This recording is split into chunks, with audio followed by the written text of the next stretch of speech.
Bonjour à toutes et à tous pour ce quatrième webinaire du parcours Nouvelles pratiques philosophiques 2023-2024. Donc, nous sommes heureux aujourd'hui d'accueillir Christian Budex, qui est professeur de philosophie, conseiller et chargé de mission recherche au Centre académique d'aide aux écoles et aux établissements, le CAAEE de l'Académie de Versailles, qui est un dispositif académique d'accompagnement des établissements et de prévention de la violence.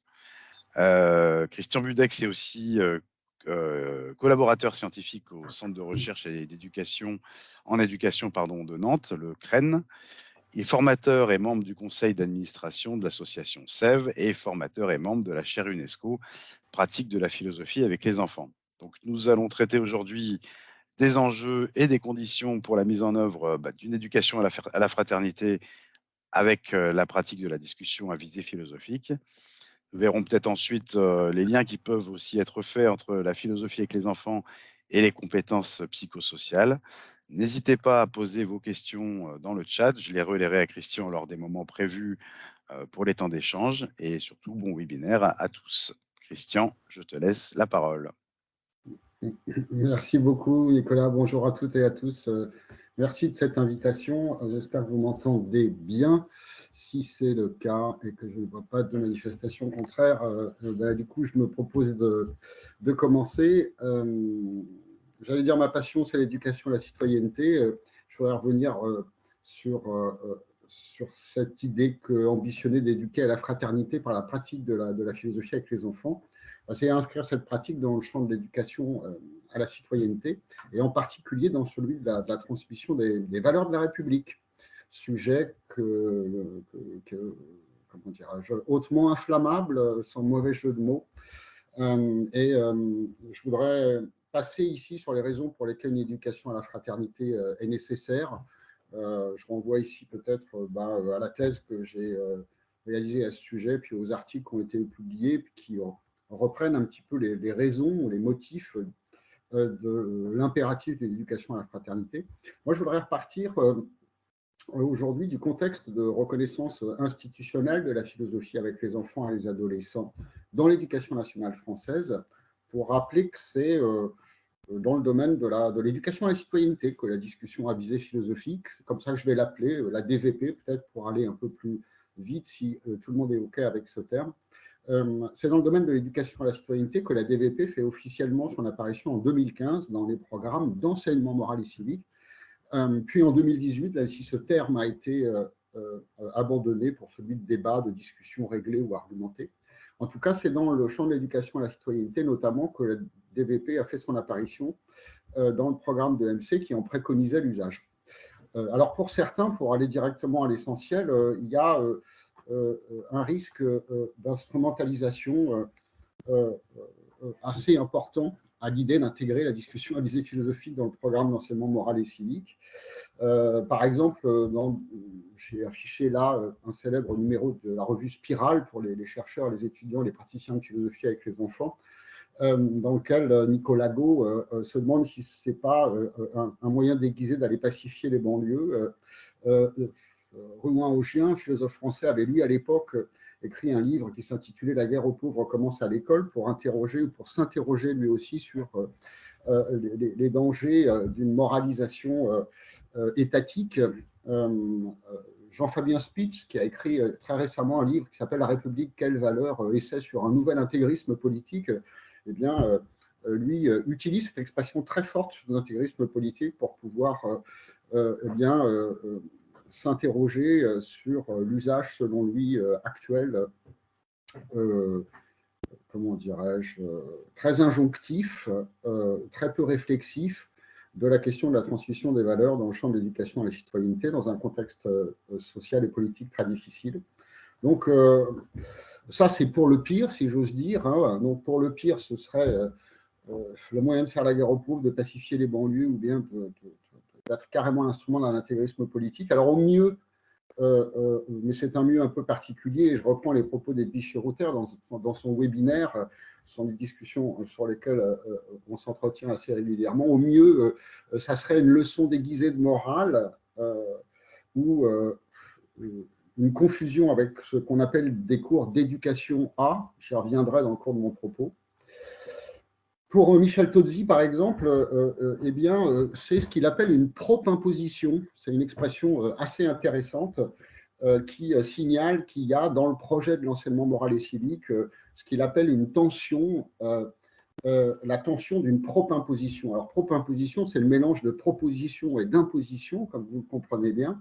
Et Michel Tozzi, lui, il dit qu'au cœur du programme d'enseignement moral et civique, il y aurait une tension entre la volonté, et je reprends des extraits des bulletins officiels, de transmettre et faire partager les valeurs de la République, qui sont donc liberté, égalité, fraternité, laïcité principalement. Donc il y aura une tension entre cette volonté et puis la volonté d'une œuvre d'intégration républicaine.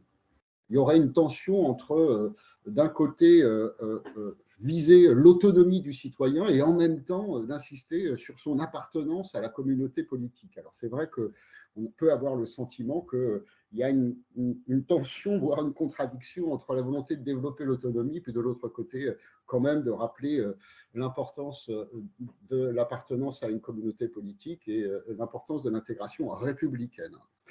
Donc, moi, je voudrais poser une série de problèmes pour montrer comment une éducation à la fraternité peut se situer dans cette tension, voire échapper aux écueils que la vignette d'avant présentait, en demandant si le développement de l'esprit critique par la pratique de la philosophie avec les enfants est compatible avec le projet d'une éducation du citoyen en démocratie.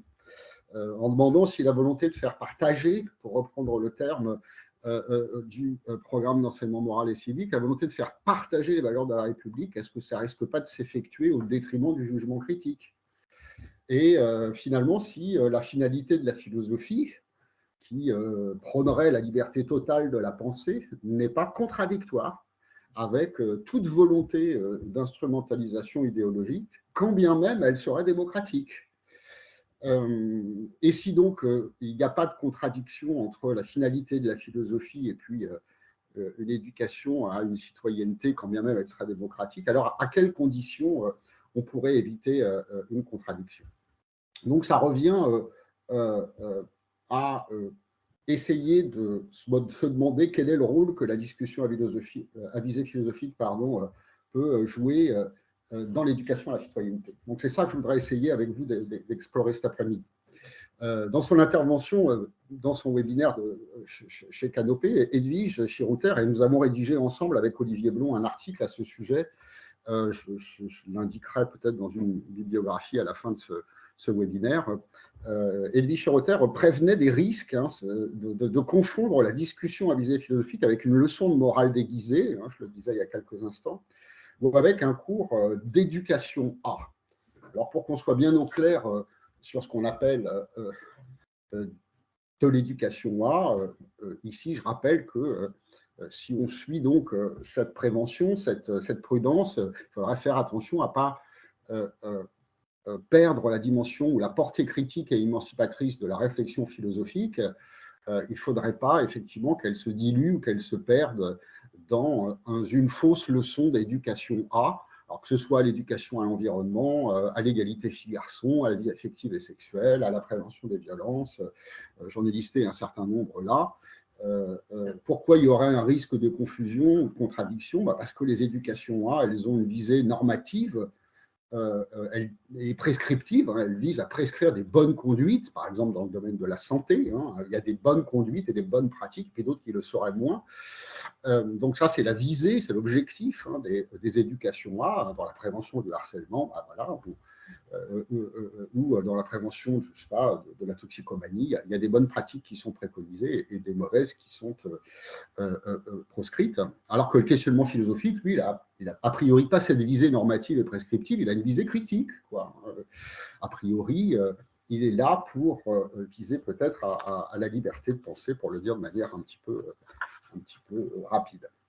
Alors là où je voudrais poser un petit problème, c'est que moi je souscris à ces préventions, au fait qu'effectivement il faut veiller à conserver la portée critique et émancipatrice de la DVP et pas la transformer en une leçon d'éducation A ou en une leçon de morale.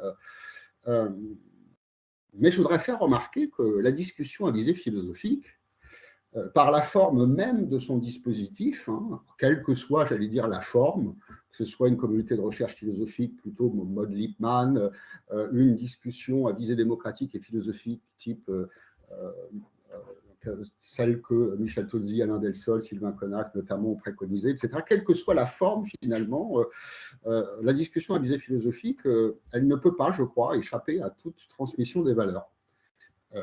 Parce que par sa forme même, je vais y revenir dans le détail, eh bien, je me demande si elle ne constitue pas finalement un dispositif d'éducation et en l'occurrence d'éducation à la citoyenneté démocratique. En effet, je crois que la discussion à visée philosophique, elle n'est pas neutre axiologiquement. Hein. C'est le sens d'une formule à laquelle je suis attaché de Jaurès qui dit qu'il n'y a que le néant qui soit neutre. Pardon. Hein, il n'y a que le néant qui soit neutre. Et la discussion à visée philosophique, eh ben, elle n'est pas neutre en termes de valeur, elle n'est pas neutre axiologiquement, comme on dit. Elle a partie liée dans sa forme même avec la démocratie. Elle promeut ce que le philosophe Sébastien Charbonnier appelle des valeurs intrinsèques. Ça veut dire quoi? Ça veut dire des valeurs qui sont intégrées à la norme même du dispositif. Et dans une discussion à visée philosophique, il y a des règles. Et ces règles, ce sont des normes. Elles sont pas discutables d'une certaine façon.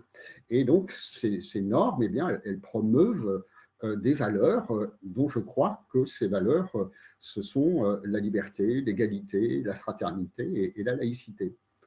Et que donc la discussion à visée philosophique, c'est en fait une proposition expérientielle de transmission de ces valeurs en acte. On invite les enfants, les adolescents à vivre ces valeurs à l'intérieur du dispositif.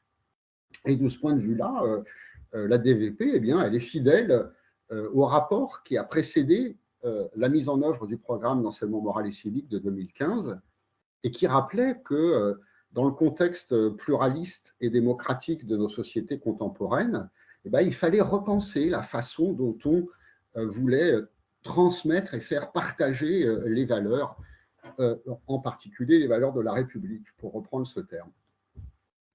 Donc, je voudrais, alors je suis en train de me perdre dans mon, c'est pas cette slide-là que je voulais vous montrer. Je peux décocher, Nicolas, et la remettre? Oui, oui, bien sûr. C'est-à-dire, voilà, ouais, normalement, ça devrait fonctionner. Je te dirai, je vais te dire. Tu me diras si ça passe pas. C'est celle-là que je voulais mettre. Okay. Est-ce que ça marche? Ouais, c'est bon. Là, c'est bon, ouais. Donc, voilà, j'en ai été à cette idée hein, que la DVP, elle promeut donc un certain nombre de valeurs, qu'elle est une proposition expérientielle de transmission en acte et pas en ace de ces valeurs, parce qu'il n'y a que le néant qui soit neutre. Et donc, je disais que cette ambition, elle rejoint un petit peu, et même carrément, ce que préconisait ce fameux rapport qui s'appelait Pour un enseignement laïque de la morale, qui a précédé le rapport, le programme d'enseignement moral et civique de 2015, et qui demandait comment on transmet les valeurs de la République, en rappelant que dans le contexte qui est le nôtre, maintenant, il faut rompre avec ce que Michel Tozzi appelait le paradigme traditionnel transmissif, impositif, punitif. C'est quoi ce paradigme transmissif, impositif, punitif? Notez les enfants, on va vous dire ce que sont les valeurs, vous n'allez pas en discuter, et éventuellement, si vous ne les respectez pas, ces valeurs telles qu'on vous demande de les comprendre, eh bien, vous serez sanctionné. Ce paradigme traditionnel, il a prévalu pendant de très nombreuses années. Je me demande s'il n'est pas toujours présent et éventuellement de retour dans les périodes qui sont les nôtres. En tout cas, il y a cette idée que le programme d'enseignement moral et civique de 2015 visait à rompre avec ce paradigme traditionnel, donc transmissif, impositif, punitif, en rappelant que, eh bien, adhérer à des valeurs, que ce soit la fraternité, la liberté, la légalité ou la laïcité, eh bien, ça ne se décrète pas. On ne décrète pas l'adhésion à des valeurs, on ne décrète pas la fraternité. Et ce qu'on peut faire au mieux, et c'est déjà beaucoup, c'est favoriser les conditions d'émergence de ces valeurs en les rendant désirables auprès des enfants, des adolescents, des élèves. Les rendre désirables. On ne peut pas plus, sinon ce n'est pas une adhésion. Sinon, ce n'est pas un partage. Et donc, ce rapport-là, on le voit ici, pour un enseignement laïque de la morale, il disait que le pari de l'éducation à la citoyenneté, il pourrait être gagné qu'à condition de mettre en œuvre des dispositifs pédagogiques qui développent ce qu'il appelle la triple dimension des valeurs. La triple dimension des valeurs, c'est la dimension intellectuelle, bien sûr qu'il faut interroger, faire en sorte que les élèves s'interrogent sur le sens de ces valeurs, de ces grandes idées dont ils découvrent qu'elles ont manifestement une importance particulière dans la vie des humains et qu'elles ont aussi une dimension épidermiquement affective extrêmement forte. La liberté, l'égalité, la laïcité, la fraternité un petit peu moins peut-être, mais ce sont des idées qui ont une forte valeur sociale, morale, politique, affective. Donc il faut évidemment aider les élèves à s'interroger sur le sens de ces idées, de ces concepts qu'on appelle des valeurs, mais qui sont attachés à une dimension, disons, morale, politique et affective très forte. Donc il faut cultiver la dimension intellectuelle. Mais ça ne suffit pas. Il faut aussi faire en sorte que les élèves puissent cultiver ou qu'on puisse cultiver avec eux ce qu'on appelle la dimension psycho-affective de ces valeurs.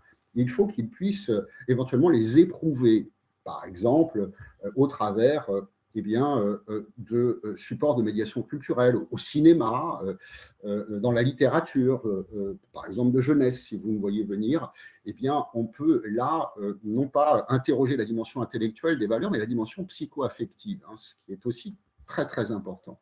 Et puis enfin, ce rapport préconisait de cultiver la dimension, surtout peut-être la dimension conative des valeurs. Ça veut dire quoi? Ça veut dire faire en sorte, non pas simplement qu'ils s'interrogent sur le sens de ces valeurs, non pas simplement qu'ils en éprouvent la puissance affective en regardant tel ou tel film, mais qu'ils les vivent en actes, dans des pratiques, dans des dispositifs. Et ça, évidemment, ça nous intéresse beaucoup parce que c'est autre chose que d'être dans le paradigme de la transmission et de l'injonction, quoi. Il faut essayer de rendre les valeurs désirables, de les faire valoir aux yeux des élèves, mais sans prescrire, sans dicter. Et ça, évidemment, c'est un autre programme, si j'ose dire, ou une autre ambition. Mais c'est celle, sans doute, que doit se fixer l'éducation à la citoyenneté si l'objectif, c'est bien de faire adhérer à des valeurs et qu'une adhésion, eh bien, ça ne se décrète pas et ça ne se produit pas par la force. Quand on regarde un extrait de ce rapport, il disait bien que celle-ci, on parle ici de cette éducation morale, elle ne peut pas être comprise comme une inculcation. Que ça doit toujours être, disait-elle, une appropriation libre et éclairée des valeurs par les élèves. Et qu'a fortiori dans un cadre démocratique qui est le nôtre, hein, soucieux du respect du pluralisme des opinions et des croyances, de la liberté de conscience, ça c'est le principe de la laïcité, eh bien, évidemment, ces valeurs, ces vertus de liberté, d'égalité, de solidarité, de laïcité, elles sont découvertes et conquises de l'intérieur. C'est bien le sens même d'une adhésion. Et c'est, rappelez ce rapport, ça la dynamique de l'émancipation. Sinon, évidemment, ce n'est pas de l'adhésion. Donc, si on regarde ce programme d'enseignement moral et civique, on comprend que ce n'est pas un hasard si le programme préconise la discussion à visée philosophique, parce que précisément, elle nous semble correspondre eh bien, à cette ambition. Si on revient un petit peu sur l'esprit de ce programme, alors j'ai mis perdu entre parenthèses, je me demande si on en est toujours là aujourd'hui, mais dans l'esprit du programme d'enseignement moral et civique, si on écoute un de ses initiateurs, le philosophe Pierre Kahn, eh ben, il ne s'agissait pas tant d'imposer des normes, mais que de transmettre des valeurs, mieux de les faire partager, pour reprendre la lettre du texte, d'enseignement moral et civique. Alors, c'est évidemment un programme, dit Pierre Kahn, qui ne renonçait pas à valoriser un certain modèle de vie et de comportement civique, mais qui faisait le choix de ce qu'il appelle un perfectionnisme faible. Par faible, vous entendez que, bien sûr, ce programme qui renonce à l'inculcation, il promeut quand même des valeurs, il promeut un certain modèle de vie et de comportement civique, mais voilà, perfectionnisme faible, ça veut dire on vous le propose, mais on ne vous l'impose pas. Et on va plutôt faire en sorte que, plutôt que de l'inculcation, hein, ça on s'y refuse, plutôt que de l'inculcation, on va en appeler plutôt à ce qu'appelait Pierre Kahn une éthique de la discussion, une morale qui se construit, disait-il, de façon dialogique, par le dialogue, dont les valeurs sont impliquées, mises en jeu dans des situations, je le cite encore, de confrontation des idées et de l'échange. Et que ce serait le seul moyen d'espérer de pouvoir transmettre ces valeurs et de les faire partager, de les rendre désirables. C'est marrant, ça nous rappelle quelque chose, cette idée d'une construction dialogique de valeurs qui sont mises en jeu dans des situations de confrontation d'idées et d'échanges. Ça ressemble quand même curieusement à la discussion à visée philosophique. Donc, sans ironie aucune, évidemment, ce programme d'enseignement moral et civique qui rappelait que le seul moyen donc d'espérer pouvoir transmettre et faire partager les valeurs, eh bien, c'est de prendre le risque avec les élèves de s'interroger sur la valeur des valeurs. Donc ça, c'est la dimension intellectuelle. Hein. C'est quoi la laïcité, c'est quoi la liberté, c'est quoi la fraternité. Et puis aussi, donc, ça suppose d'éprouver, de vivre en acte ces valeurs. C'est la dimension psycho-affective et cognitive que j'évoquais. Donc, je repense à une phrase de Johanna Oken qui disait, je la cite en bas, là, que la philosophie pour enfants, elle prend position dans l'éducation citoyenne, disait Johanna, non par l'action d'inculquer des valeurs, bon, mais par l'injonction à réfléchir sur ces dernières. Ce n'est pas une injonction à ce que doivent être les valeurs, c'est une injonction à réfléchir. Eh bien, je poursuivrai la pensée de Johanna Oken en disant, pas seulement réfléchir, mais aussi vivre en acte ces valeurs. Or, l'objet de mon propos et de ma recherche, c'est d'essayer de montrer que la DVP, la discussion à visée philosophique, eh bien, elle constitue un dispositif particulièrement approprié pour cultiver cette triple dimension d'éducation aux valeurs, dimension intellectuelle, dimension psycho-affective, mais surtout dimension cognitive. C'est sur ça que je vais insister, cette idée que ce dispositif fait vivre en acte les valeurs d'une république démocratique. Et donc, mon travail a consisté à montrer que la DVP est notamment un dispositif d'éducation à la fraternité dans ses différentes dimensions, et c'est ça que je voudrais essayer de préciser. Alors, je vois qu'il y a une question dans le chat qui demande si je peux développer rapidement cette idée que l'idée du programme d'enseignement moral et civique est peut-être perdue.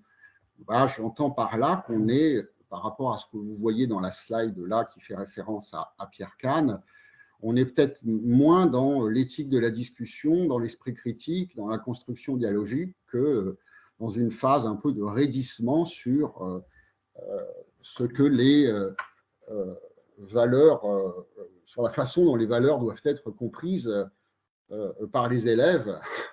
Et donc, on est dans un moment où il y a peut-être un retour beaucoup plus transmissif, injonctif, punitif, et dans un moment politique qui est difficile. Enfin, je veux dire, au moment où on fête, si j'ose dire, enfin pas où on fête, pardon, le mot est évidemment mal choisi, mais où on commémore l'assassinat tragique de Samuel Paty, un enseignant à nouveau est assassiné devant un établissement scolaire. C'est difficile de se mettre à distance d'une telle tragédie pour pouvoir aller interroger la valeur des valeurs dans ce moment où on a le sentiment que ce n'est pas de discussion dont les établissements ont besoin, mais de sécurité. Alors ça, c'est évidemment très problématique.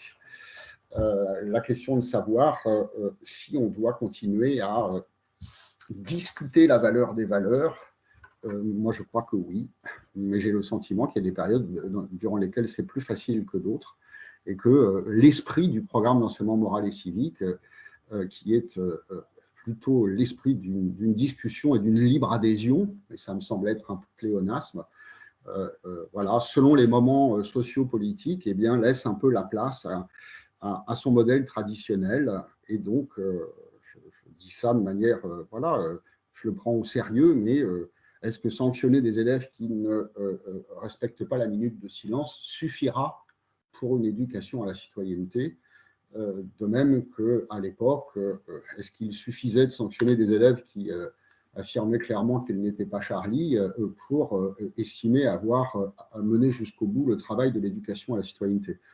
Je ne le crois pas. Je crois que nous avons tous fait l'expérience dans ces moments dans l'éducation nationale et en dehors de la difficulté de maintenir un dialogue réflexif et collectif avec les enfants et les adolescents et qu'ils ont grand besoin de ces temps de discussion, tout comme les adultes d'ailleurs. Hein.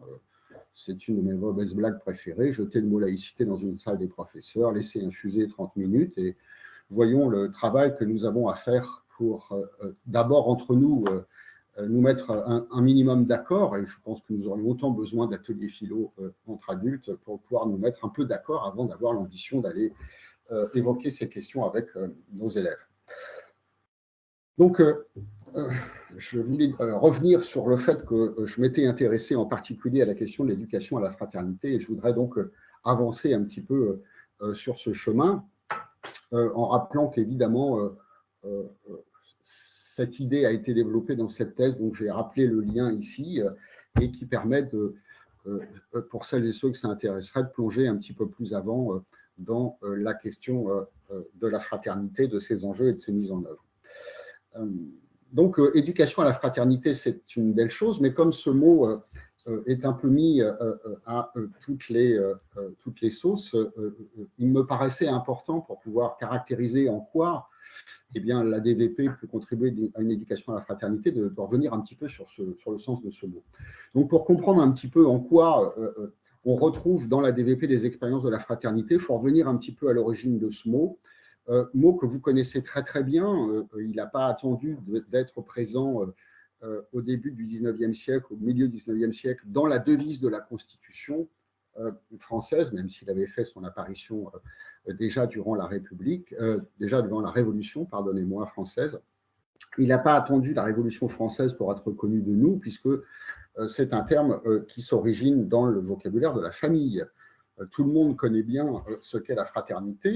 Ça désigne le lien horizontal de filiation que partagent des enfants qui ont en commun, de manière verticale, d'où le sens de ce schéma, effectivement, du moins pour les frères et les sœurs de sang, d'avoir en filiation verticale, comment dirais-je, l'autorité familiale d'une mère, d'un père.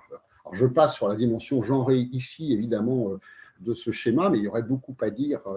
On fera un autre webinaire pour parler de fraternité et de sororité et se demander même si ce mot peut encore être conservé dans l'heure d'après MeToo sans qu'on en interroge la dimension éminemment masculine. Donc, je passe sur cet aspect, pardonnez-moi.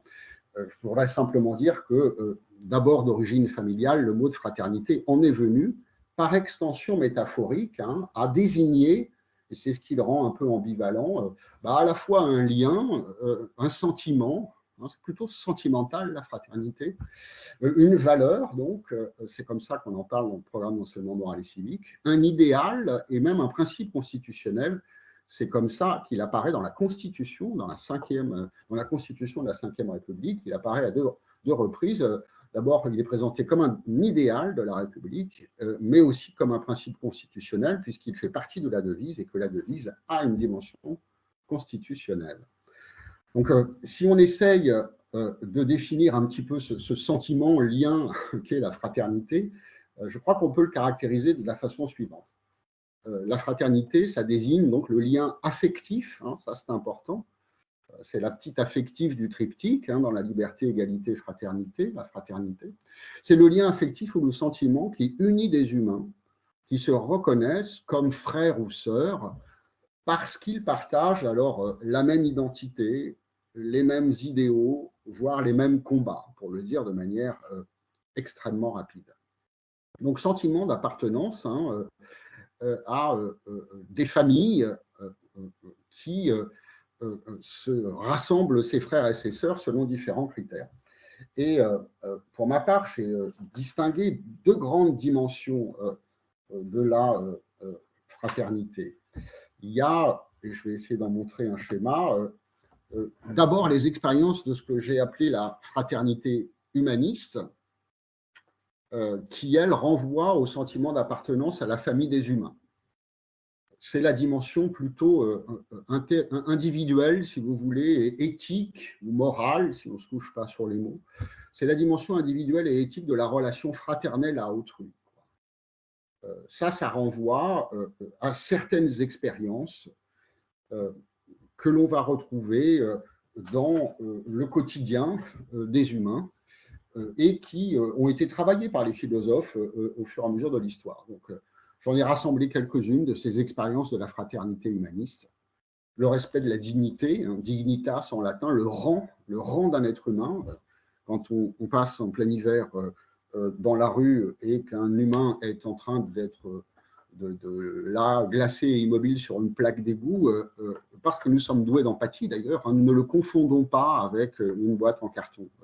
Nous sentons très très bien que nous avons affaire ici à un être, en l'occurrence ce que Kant appelait une personne humaine, et pas à une boîte dans laquelle on pourra éventuellement donner un coup de pied. Donc l'expérience de la dignité humaine que l'empathie nous permet d'éprouver, bien évidemment, est une expérience d'appartenance à la communauté des humains, une expérience de fraternité humaniste. La vulnérabilité est aussi une expérience de cette fraternité humaniste, le sentiment de notre finitude, de notre fragilité. L'expérience du tact, dans le rapport à autrui, est une expérience de la fraternité extrêmement quotidienne aussi. Nous savons à quel point nous pouvons nous blesser par nos propos, par nos conduites. L'expérience de la tolérance est une expérience de la fraternité humaniste, apprendre à tolérer, à supporter, endurer les personnes et les idées qui sont différentes de nous. L'expérience de la solidarité peut être une expérience de la fraternité humaniste, quand c'est une solidarité, j'allais dire, positive. Toutes les solidarités ne sont pas positives. Dans le harcèlement, par exemple, entre pairs à l'école, eh bien, les enfants, si on n'intervient pas, sont tout à fait capables d'être solidaires, et dans l'omerta, tout comme les mafieux d'ailleurs, toute comparaison étant évidemment excessive ici, mais sont capables d'être solidaires dans des actions qui sont mauvaises, quoi. On peut être solidaire dans le crime. Donc la solidarité n'est pas nécessairement une expérience humaniste. Le face-à-face des visages, thématisé par le philosophe Lévinas, très présent évidemment comme les autres, si vous me voyez venir dans les ateliers philo, et qui nous rappelle que l'expérience du visage, de la rencontre du visage d'autrui, eh bien, est une expérience de profonde humanité. Il se passe quelque chose dans ce face-à-face des visages. Et puis l'expérience de l'hospitalité est une expérience de la fraternité humaniste, que ce soit dans Les Misérables, lorsque Jean Valjean est accueilli par un homme d'église qui ne lui demande pas son nom, il le connaît son nom, je sais comment tu t'appelles mon frère, lui dit-il, ou que ce soit plus récemment, lorsque le Conseil constitutionnel invalide une loi qu'on avait appelée dite solidarité et qui pénalisait l'assistance à des migrants, eh bien, cette loi a été retoquée au nom du principe de la fraternité. Donc, l'hospitalité est une expérience humaniste, une expérience de cette fraternité humaniste. Et puis, il y a une autre dimension de la fraternité, dimension cette fois plus communautaire, moins individuelle, là ça va un peu vite, dimension plutôt collective, sociale, politique de la fraternité, comme sentiment d'appartenance alors à un groupe, mais plus restreint que celui de la famille des humains.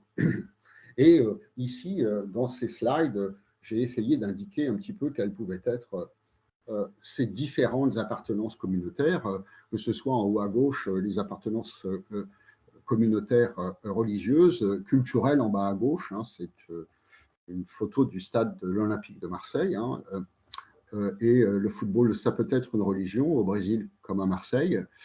Au milieu, un peu d'ironie, pardonnez-moi, je crois que c'est la confrérie des compagnons du Boudin Blanc qui nous rappelle qu'effectivement, depuis les Frères de la Côte, il y a des fraternités communautaires sur tous les objets d'appartenance culturelle, gastronomique, professionnelle. En bas à droite, les rouges contre les bleus. Moi, dans ma zone, si j'ose dire, d'intervention, de prévention des violences, ce sont souvent les petits gars d'Asnières qui se tapent dessus à coups de marteau contre les petits gars de Gennevilliers ou de Clichy. Ils ne savent pas bien pourquoi, si ce n'est que c'est parce que eux, c'est des petits gars de Clichy, alors qu'eux, c'est des petits gars d'Asnières. Enfin, c'est l'éternelle bataille des rouges contre les bleus ou des bleus contre les verts, qui fait beaucoup de dégâts, qui génère un sentiment d'appartenance assez fort, mais pas toujours compris par ceux qui en sont à la fois les acteurs et les victimes. Et puis en haut à droite, l'appartenance de la sororité, récemment découverte non pas par les femmes, mais par une plus grande partie de la société, et qui est un autre exemple de fraternité communautaire qui peut donc reposer sur des critères ethniques, culturels, religieux, je dirais sociaux même, les castes d'une certaine manière en Inde qui ont été abolies. C'est une autre forme de fraternité communautaire au sens où nous l'avons défini, c'est-à-dire le sentiment d'appartenance plus ou moins fort à un groupe.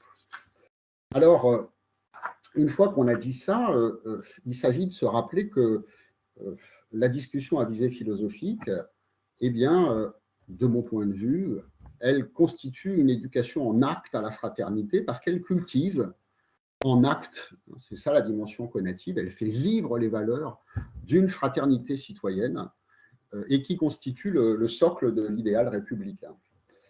Si on peut effectivement parler de fraternité citoyenne pour les révolutionnaires qui ont décidé d'ériger le principe de fraternité en principe du droit public, c'est devenu, je l'évoquais, un principe du droit constitutionnel. S'ils ont pu donc parler de fraternité citoyenne, c'est en tant que nous serions frères et sœurs d'un socle de principes politiques, la liberté, l'égalité, la fraternité, la laïcité. Et de ce point de vue-là, eh bien, il me semble que la DVP, ou la discussion à visée philosophique, eh bien, elle cultive en acte ces valeurs, et notamment la fraternité. Pourquoi ? Eh bien, parce que dans une discussion à visée philosophique, on est dans une part assez importante, libre de parler ou de se taire d'ailleurs, dans le respect des personnes toujours, mais avec, selon votre seuil de tolérance, eh bien, une latitude de liberté d'expression assez importante. Il y a ceux qui considèrent que dans le temps de l'atelier philo, du moment qu'on est respectueux des personnes et qu'on le pense vraiment, c'est le principe de sincérité cher à Olivier Blongewski, du moment qu'on dit ce qu'on pense, on peut sans doute dire beaucoup de choses à condition qu'on ne blesse pas les personnes. Donc on éprouve une certaine expérience de la liberté dans les ateliers philo. On y éprouve aussi en acte la valeur ou le principe d'égalité, dans la mesure où dans les ateliers philo, tous les enfants sont considérés comme des interlocuteurs valables et dignes de respect en tant que personnes, avec une attention même assez forte à ce que tout le monde puisse s'exprimer d'une manière ou d'une autre, que ce soit dans le temps oral de la discussion ou dans les traces écrites qui suivront, ou dans les ateliers en petits groupes qu'on mène parfois. On a une attention aux petits parleurs. C'est une expérience de la laïcité en acte aussi, je crois, qui est vécue dans les ateliers philo et qui, de mon point de vue, vaut toutes les leçons de morale, voire les chants de Marseillaise du monde. Pourquoi ? Eh bien, parce que chacun y fait l'expérience de pouvoir penser ce qu'il veut. C'est la liberté de conscience qui est le principe premier de ce qu'on appelle la laïcité. Chacun peut y penser ce qu'il veut, sous la seule autorité de la raison, pour le dire de manière un peu rapide, et du meilleur argument, puisque dans les ateliers philo, on n'attend pas simplement des enfants qui disent ce qu'ils pensent, mais qu'ils pensent un peu ce qu'ils disent, et donc on leur demande de se justifier au sens où on leur demande d'argumenter. Pourquoi tu dis ça ? Tu peux expliquer ? Tout le monde est d'accord. Donc il y a une certaine expérience de la laïcité qui est proposée. Pas toute la laïcité, mais une partie de la laïcité est expérimentée en acte dans les ateliers. Et puis, c'est une expérience de la fraternité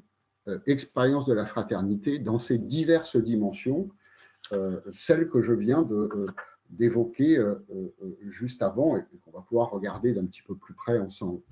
Je crois donc qu'il faut, par rapport à ce que je disais au début, distinguer la neutralité axiologique du dispositif. Axiologique, ça renvoie au domaine des valeurs. Il faut distinguer la neutralité axiologique du dispositif. Il n'est pas du tout neutre. Il faut distinguer la neutralité axiologique du dispositif de l'impartialité critique de l'animatrice ou de l'animateur. Ce n'est pas la même chose. Et si on attend, c'est un idéal d'animation, car nous savons toujours qu'au coin d'un sourcil, nous sommes toujours susceptibles de nous faire prendre en flagrant délit de non-impartialité, Puis nous sommes des humains, donc nous réagissons à ce que nous entendons, et puis nous avons des valeurs, nous aussi, des idées, donc nous ne sommes pas toujours d'accord. Donc l'impartialité, c'est un idéal auquel nous nous astreignons en tant qu'animatrices et animateurs. On n'est pas là pour leur dire ce que nous pensons, on est là pour leur apprendre à penser. Mais en revanche, la neutralité axiologique, pas plus que le néant, nous sommes neutres, et le dispositif que nous leur proposons n'est pas du tout neutre du point de vue des valeurs.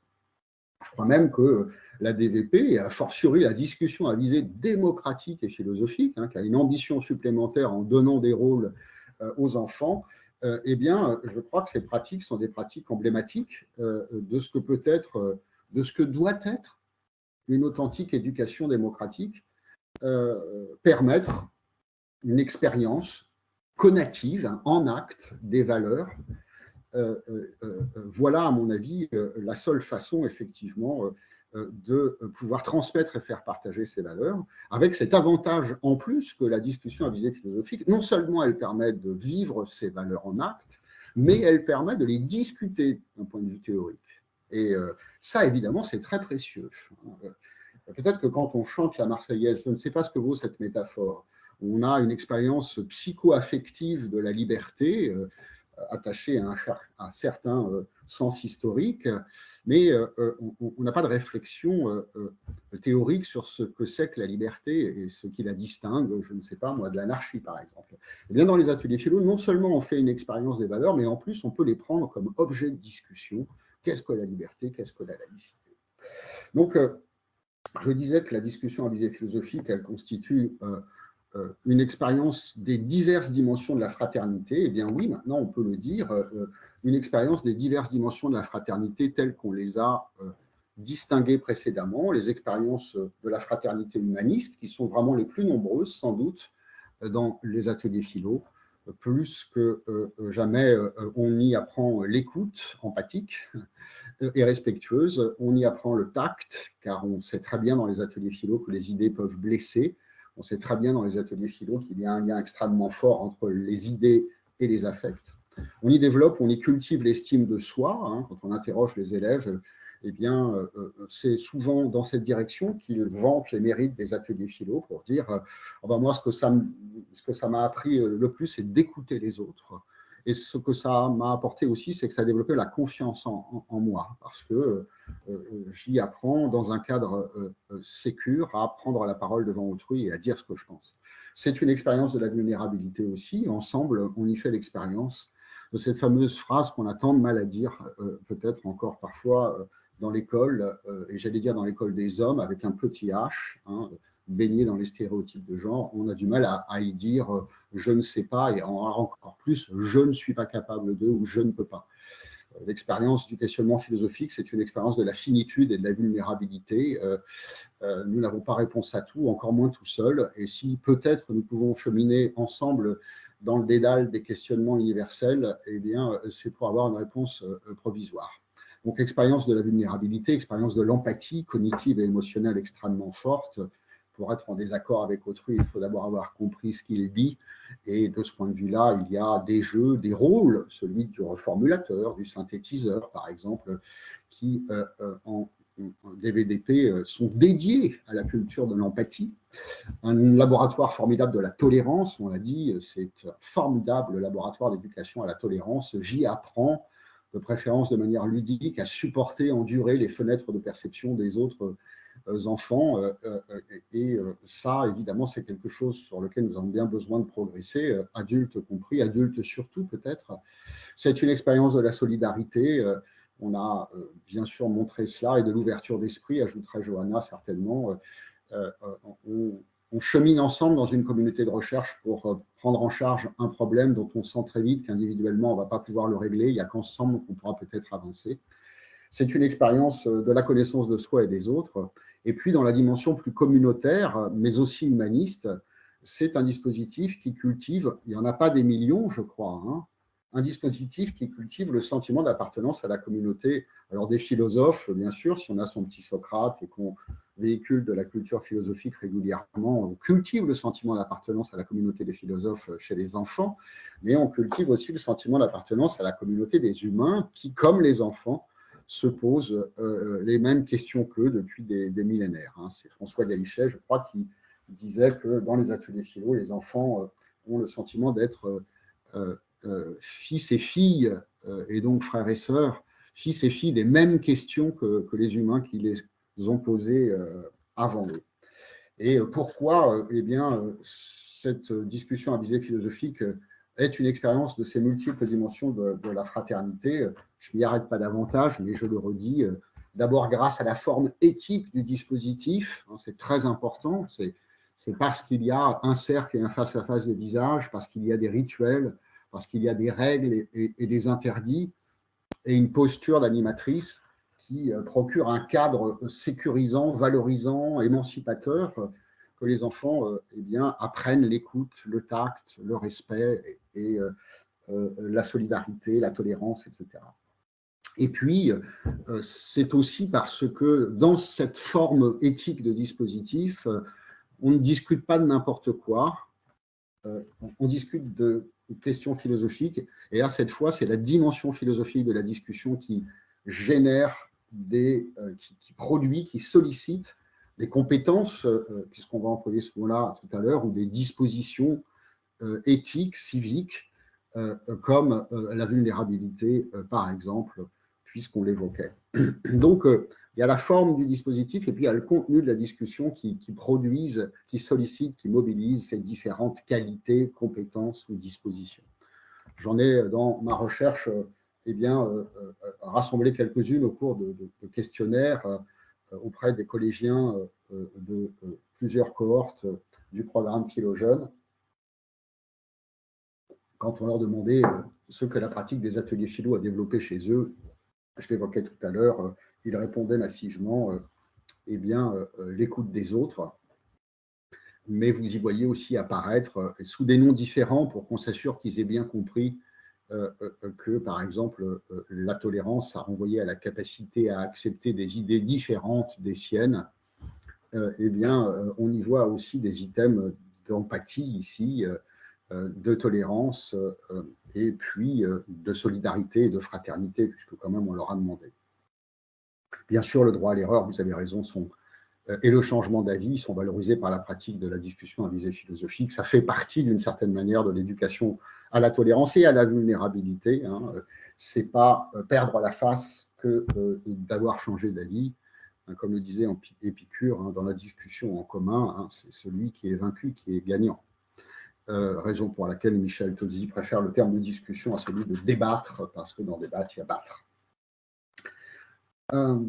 Et puis, avant peut-être d'échanger un peu ou de parler de compétences psychosociales, je voudrais revenir sur l'opposition présupposée entre la visée philosophique et puis l'éducation à, ou voire la prévention des violences, hein, puisque vous savez qu'il y a beaucoup de commandes institutionnelles d'ateliers philo dans le champ des éducations à et de la prévention des violences, avec tous les dangers qu'on a évoqués de transformer ce moment réflexif en un temps déguisé de leçons de morale ou d'incitation à avoir telle conduite plutôt que telle autre. Alors je voudrais revenir, puisqu'on discute ensemble, hein, sur cette question de l'éducation à et de la prévention des violences, qui constitue un cas limite sans doute pour les ateliers philo, mais dont je me demande s'il n'y a quand même pas là une responsabilité éducative qui incombe à une partie d'entre nous et peut-être à la philosophie elle-même, et bien que d'y aller quand même, quoi. Alors à certaines conditions. Alors d'y aller quand même, ça veut dire quoi?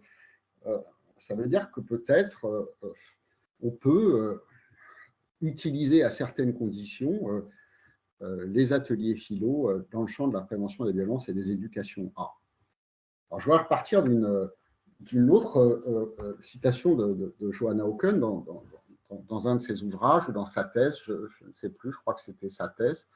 Elle dit « Il n'est pas nécessaire de philosopher sur des questions éthiques pour que la pratique philosophique soit un acte éthique. » Et effectivement, je le disais tout à l'heure, la forme du dispositif fait que, et le contenu de la discussion, bien sûr, la dimension conative du dispositif, si on veut le dire comme ça, est en soi une éducation éthique et politique à une citoyenneté démocratique du Caire, en plus, je pense. Hein. C'est-à-dire que ça éduque les enfants à certaines valeurs démocratiques et également aux valeurs du Caire, hein, du prendre soin d'autrui.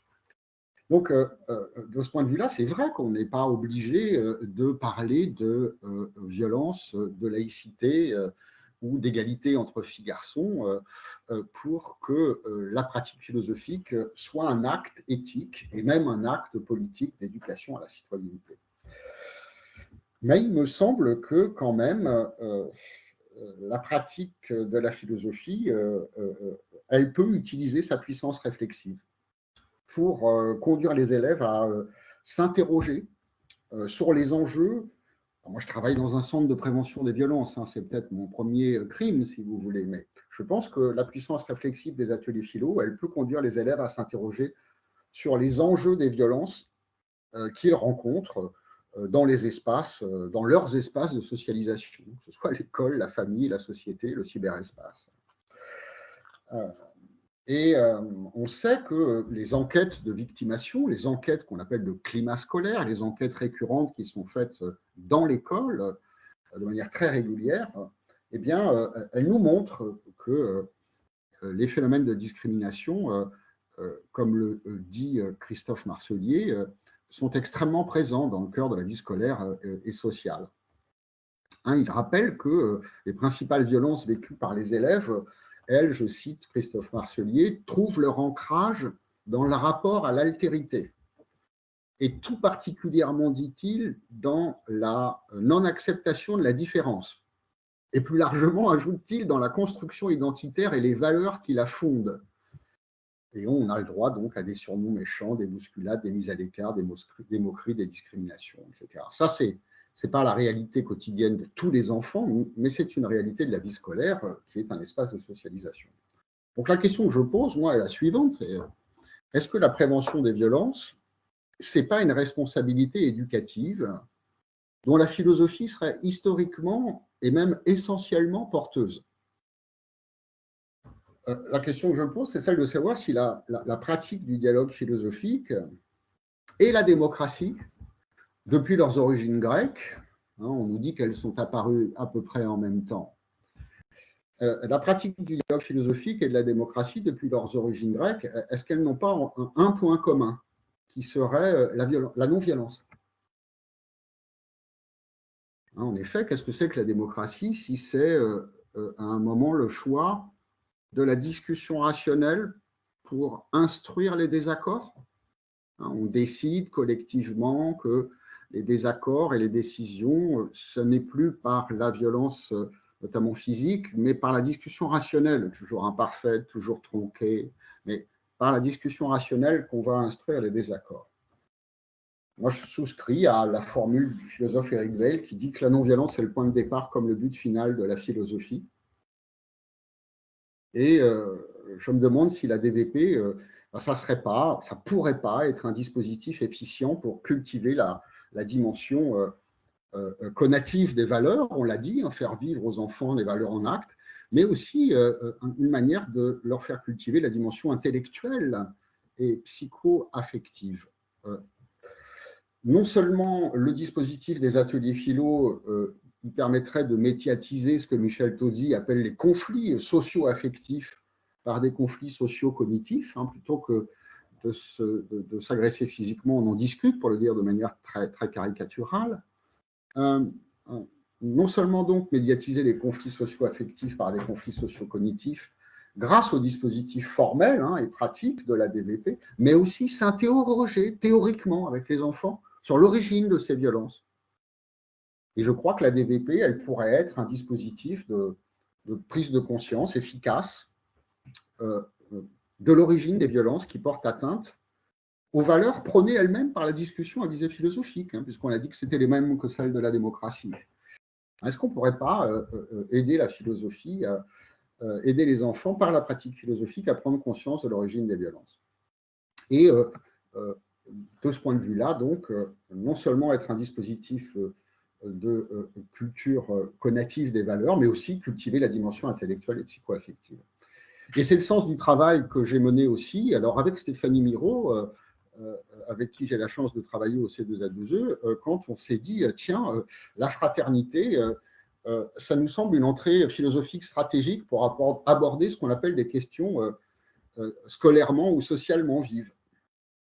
C'est une entrée stratégique. Pourquoi? Parce qu'il nous semble que la fraternité, ça permet d'aborder non frontalement un certain nombre de questions socialement vives et disons, de violences qu'on trouve à l'œuvre dans l'école et dans la société.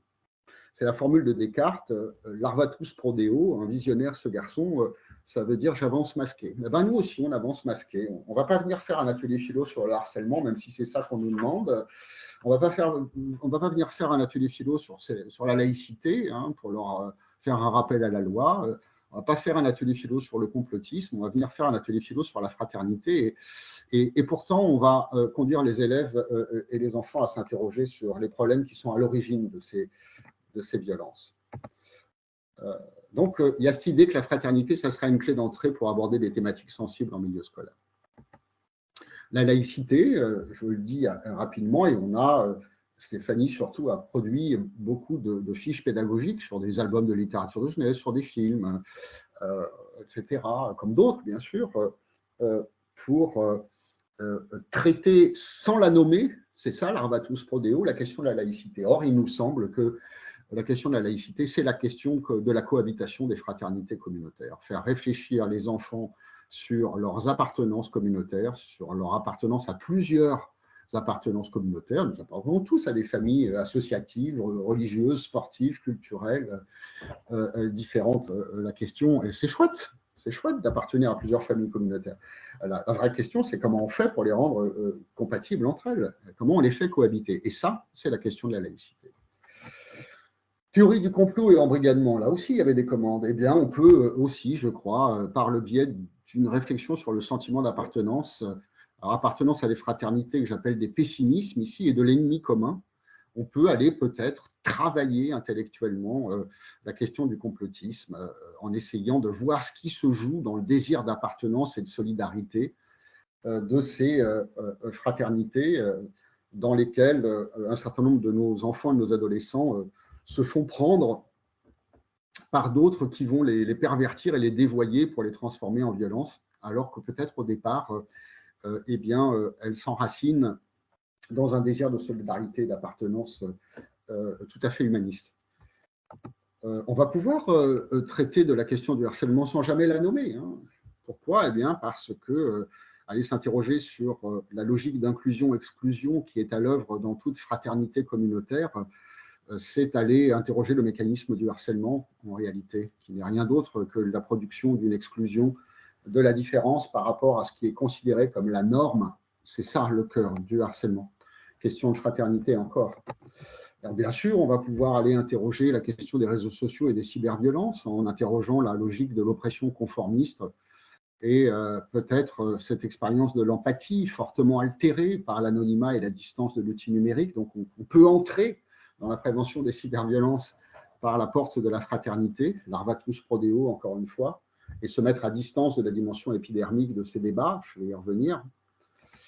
Et puis, bien sûr, sans doute, et je voudrais proposer un exemple, on peut aborder la question de l'égalité filles-garçons, de la prévention des violences sexuelles et sexistes, pardonnez-moi le jargon de l'éducation nationale, en allant interroger peut-être, et est-ce que ce n'est pas le travail de la philosophie que de déconstruire les préjugés depuis l'aube de l'humanité, sauf qu'il l'avait oublié celui-là, peut-être, comment dirais-je, trop peu à distance d'une philosophie d'homme faite par des hommes pour des hommes, et donc aller travailler les logiques de domination, peut-être le virilisme toxique, qui sont le produit des injonctions et des stéréotypes de genre. C'est un travail qu'on peut mener philosophiquement aussi, peut-être à bonne distance.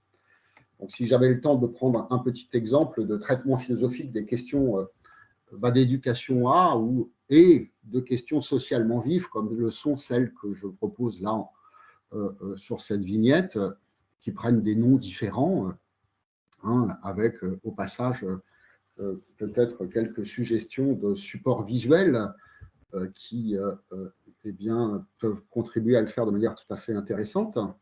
Eh bien, je voudrais vous proposer effectivement de voir comment on peut échapper à une leçon de morale déguisée, un cours d'éducation A, ou échapper aux inconvénients de ce qu'on appelle une question socialement vive, c'est-à-dire une question qui est tellement vive qu'elle est trop épidermique et qu'elle se transforme en foire d'empoigne plutôt qu'en discussion réfléchie et apaisée. Eh bien, par exemple, mais c'est un laboratoire, je ne vous dis pas que c'est c'est formidable et que ça marche à chaque fois. Mais par exemple, on pourrait essayer philosophiquement d'identifier des thématiques philosophiques. Par exemple, celle-là. Et essayer d'aller attraper les questions philo qui permettraient, plutôt que d'aller faire un atelier sur le viol ou sur le consentement, sans doute trop épidermique et sans doute assez peu philosophique, eh bien, essayer d'attraper un questionnement philosophique à bonne distance contextuelle. Plutôt, la sexualité est-elle l'affaire de l'État plutôt que pour ou contre le porno, quoi, ou les réseaux sociaux d'ailleurs. Essayer de trouver effectivement à bonne distance des questions philosophiques qui vont permettre d'interroger l'origine d'un certain nombre de violences qui s'enracinent bien, dans des problèmes philosophiques qu'on peut formuler, par exemple comme ceux-là que je fais défiler, dont certains sont pas loin d'être des slogans féministes déguisés, encore faut-il les reconnaître. Voilà des suggestions ici de questions philosophiques, me semble-t-il, mais c'est toujours à discuter, qui permettraient peut-être d'aborder à bonne distance la question des violences. J'en prends un au hasard. A-t-on toujours le choix? A-t-on toujours le choix? C'est une discussion extrêmement classique dans le champ de la discussion ou du dialogue philosophique. Et peut-être que ça n'ira pas dans cette direction-là. À vous de voir comment vous vous positionnez en tant qu'animatrice. Mais par exemple, moi, j'ai vécu une discussion où à la fin d'une DVDP sur A-t-on toujours le choix, alors que les discutants avaient discuté voilà, de la liberté individuelle, de la liberté politique.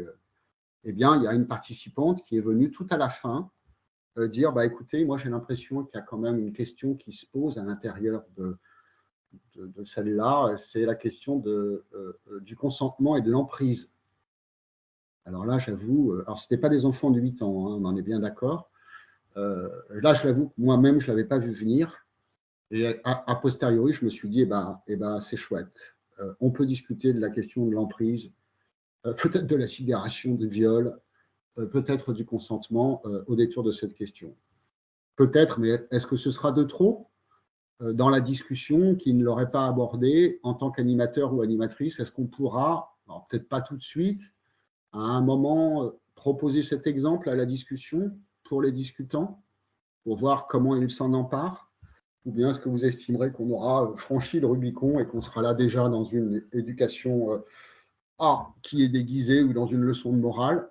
Moi, je ne tranche pas. En tout cas, je propose de chercher comment on peut aller attraper un traitement philosophique de problèmes qui ont peut-être qui sont peut-être intimement liés à la pratique de la philosophie depuis son origine. Et puis, si ça, c'est pour cultiver la dimension intellectuelle, on se pose des questions sur la fraternité, toujours, à mon avis, ici, dans la relation entre les sexes ou entre les humains. On peut aussi, évidemment, aller, et nous avons travaillé dans ce champ-là aussi, pour cette thématique, interroger la dimension psycho-affective. Ça veut dire quoi? Ça veut dire là, essayer de faire éprouver un peu par la médiation toujours protectrice des supports de médiation culturelle, à peu près les mêmes thématiques. Et il me semble que le virilisme, ça peut bien s'interroger et s'éprouver d'abord dans American History X, dans Yakuba, très certainement, tout comme on peut vivre à partir des différents supports qui sont proposés là, dans Dragon, l'empathie, par exemple, dans Zootopia aussi, d'ailleurs, et peut-être le rapport entre une dame lapin et un monsieur renard, je n'avais même jamais pensé, mais ça peut être Billy Elliot, bien sûr, qui préfère la danse à la boxe. Des supports, donc, plutôt visuels qui permettent de cultiver la dimension psycho-affective de la fraternité à bonne distance.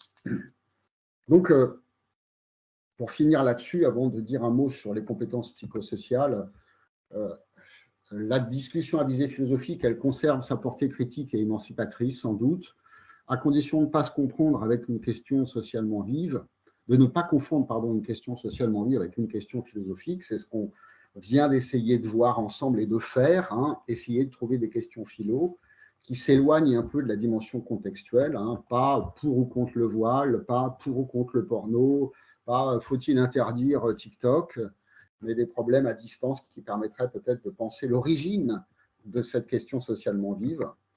Il y a beaucoup de commandes institutionnelles et de débats sur les questions socialement vives. Évidemment, la société a repéré que nous étions des praticiens capables de prendre en charge un groupe d'enfants et d'adolescents et de les faire discuter sur des choses dont les adultes eux-mêmes n'arrivent pas à discuter calmement, hein. Voyez vous-même, si vous voulez gâcher votre barbecue familial, vous choisissez, hein, c'est comme vous voulez. La laïcité, les violences sexuelles et sexistes, ça ne va pas durer plus de 20 minutes avant que ce soit la foire d'empoigne. Donc, évidemment qu'il y a une commande sociale sur ces questions. L'avantage de ces débats, c'est qu'ils suscitent de l'intérêt et qu'effectivement, ils évitent de laisser les élèves seuls face aux infos, aux réseaux sociaux ou à leur famille, si j'étais vraiment extrêmement réactionnaire et désagréable. L'inconvénient, vous le connaissez, c'est que ces questions socialement vives, elles sont polémiques, épidermiques, elles sont réductrices, elles ont tendance à se transformer en du pour ou contre, et c'est pas ça qu'on veut sans doute. Donc, comment faire? Eh bien, essayer de faire ce qu'on a fait ensemble, apprendre à transformer des questions socialement vives en questions philo, en cherchant le problème universel qui s'éloigne un petit peu du contexte socialement vif et en essayant d'aller chercher le problème racine, la fraternité communautaire plutôt que le harcèlement, et en essayant de travailler sur ces questions. Alors, j'ai beaucoup parlé, il est 15h10, je vois le temps qui file abominablement. Nicolas, je ne sais si tu es là ou si tout le monde s'est endormi. Est-ce qu'on prend un petit temps de questions ou bien est-ce que je file à grande vitesse pour, en 15-20 minutes, parler des compétences psychosociales? Qu'est-ce que tu me préconises? On peut prendre un petit temps, je pense, Okay. ouais, ça peut être intéressant, surtout que là, il y a pas mal d'éléments qui ont été abordés qui, à mon avis, peuvent poser problème, en tout cas, à pas mal de monde dans les établissements. Juste, je vais relayer déjà les premières questions dans le chat. Si jamais vous voulez poser des questions, vous, directement, vous levez la main et j'ouvre le micro. Ce sera plus simple. Pendant ce temps, je vais relayer les 2-3 interventions ou en tout cas remarques qui ont été formulées dans le chat. Oui, en Carmel qui soulignait que la formation des enseignants est cruciale, qu'elle fait cruellement défaut depuis quelques années dans ce domaine-là, notamment sur. Alors, je me souviens plus à quel moment c'était, mais je crois que c'était sur les questions de laïcité et d'éducation à la fraternité au tout début de l'intervention. Oui. Le fait aussi, donc là c'était Isabelle qui soulignait qu'on manquait de temps pour travailler aussi ces éléments-là et les aborder avec les élèves, mais que, comme le souligne Armel, que ce serait aussi du temps gagné pour la suite, quoi. Et après, donc ça c'était un moment de la discussion. Armel aussi qui soulignait que c'était important, qui reprenait en fait ce que tu avais dit sur dire ce que l'on pense n'est pas la même chose que penser ce que l'on dit, et que justement le fait d'apprendre à penser ce que l'on dit, c'est quelque chose qu'il ne faut pas négliger. Voilà. Sinon, c'était par rapport aux communautés, à l'expérience de liberté par rapport à la Marseillaise. Evelyne qui soulignait quand même que la Marseillaise était aussi un hymne violent, et que ce n'était pas forcément toujours évident de se rattacher non plus à certaines valeurs qui peuvent être véhiculées par ce type d'hymne, ouais, tout simplement. Ensuite, d'autres éléments comme le droit à l'erreur, le changement d'avis qui sont valorisés notamment par la pratique de la DVP. Armel aussi qui soulignait que ce serait bien que les enseignants ne notent jamais les ateliers philosophiques, en effet, que les ateliers philo restent un endroit où la parole est libre. Si elle est notée, les enfants ne s'exprimeront certainement pas de la même manière et n'auront pas la même attitude.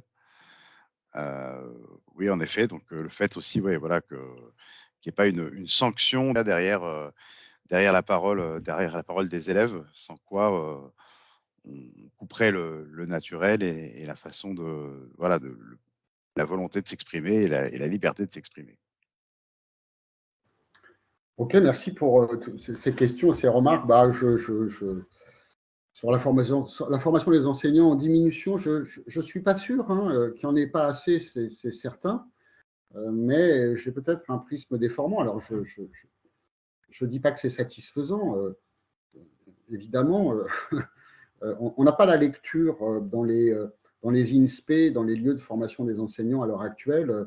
C'est une des attentes et une des demandes d'Edwige Chiroter de la chaire UNESCO d'avoir une recherche sociologique qui pourrait nous faire un petit peu un état des lieux, c'est-à-dire dans quel endroit on forme à la pratique des ateliers philo, on ne le sait pas exactement. Il y a quand même des INSPE dans lesquels ça se fait, pour le coup. Il y a quelques illustres chercheurs praticiens qui participent à cette série et qui travaillent au quotidien dans la formation des enseignants. Alors, Edwige Chiroter, bien sûr, Olivier Blon aussi, Jean-Charles Petier, enfin, Joanne Hockel, je me lance dans des citations de noms, c'est toujours extrêmement périlleux, mais ça se fait. Mais ce n'est pas du tout généralisé, on en est bien d'accord. C'est une des déclarations du ministre, on verra. Pour ce qui est du manque de temps, bah, évidemment, je vous rejoins de manière générale, c'est la question de la formation des enseignants, de la formation continue en particulier, qui est à l'heure actuelle un vrai souci, puisque il y a la volonté ministérielle de ne plus faire de formation sur le temps de face-à-face pédagogique des enseignants, ce qui évidemment est un vrai problème, car on peut se demander à quel moment elles vont être faites. Ceci étant, le manque de temps avec les élèves, nous avons, pour essayer d'aborder toutes ces questions, le programme d'enseignement moral et civique, je l'évoquais, qui est toujours une porte d'entrée programmatique précieuse. Alors évidemment, tous les enseignants ne sont pas des enseignants de l'EMC dans le second degré en particulier, on en est bien d'accord. Mais ça reste toujours une porte, je crois savoir qu'elle va rester ouverte, notamment si les compétences psychosociales figurent explicitement au programme d'enseignement moral et civique, ce que le ministre a demandé. Donc, ça pourrait être une autre manière de présenter les ateliers philo, mais j'en dirai peut-être un mot tout à l'heure. Quant à la question de Lynn, de sa violence, sa dimension symbolique, vaste question évidemment ici, au-delà du contenu et éventuellement de son histoire, viriliste peut-être elle aussi, il n'y a pas de raison qu'elle ne le soit pas, c'est plutôt, je dirais, la triple dimension des valeurs, là, qui n'est pas incluse avec le simple fait de chanter la Marseillaise, mais on pourrait tomber d'accord, évidemment, sur l'interrogation qui concerne le contenu de cette hymne. Quant à l'évaluation des ateliers philo, oui, à l'heure actuelle, bien sûr que c'est une des particularités de cette pratique. Elle est appréciée par les élèves parce qu'elle peut apparaître comme un hors-temps scolaire. Ça ne durera peut-être pas toujours. Ça renvoie là aussi à la question de l'évaluation, qui est un sujet sur lequel l'école française a progressé, même s'il y avait beaucoup à faire. Et puis sur la question de la laïcité, je vous vois réagir dans le chat, Nicolas. Oui, il y a un plan de formation académique qui est déployé. C'est vrai qu'il se focalise sur les questions de droit et de légalité des pratiques dans les établissements. Il s'adresse au personnel pour rappeler un peu le cadre de la loi, alors que nous aurions envie de proposer aux adultes, et on essaye d'y travailler dans les plans académiques de formation aussi, de la pratique de la philosophie pour les adultes. Je crois beaucoup, moi, et ça se fait, on le fait, à la pratique de la discussion à visée démocratique, notamment et philosophique.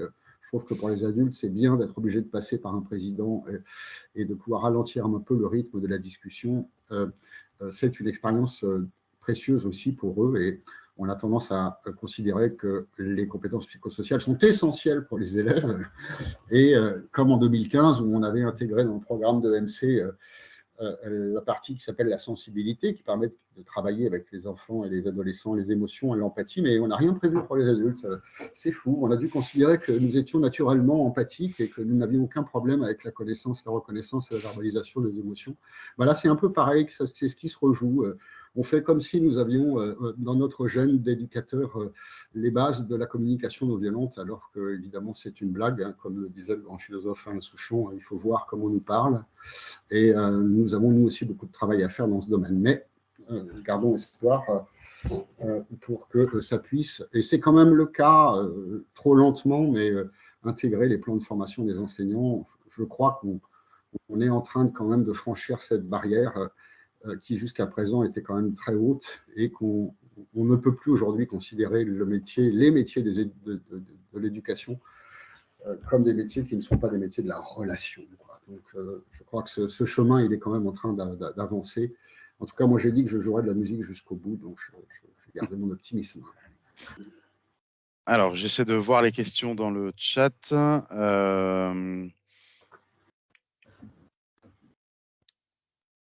Il avait été question de noter les ateliers philo. Alors ça, je sais.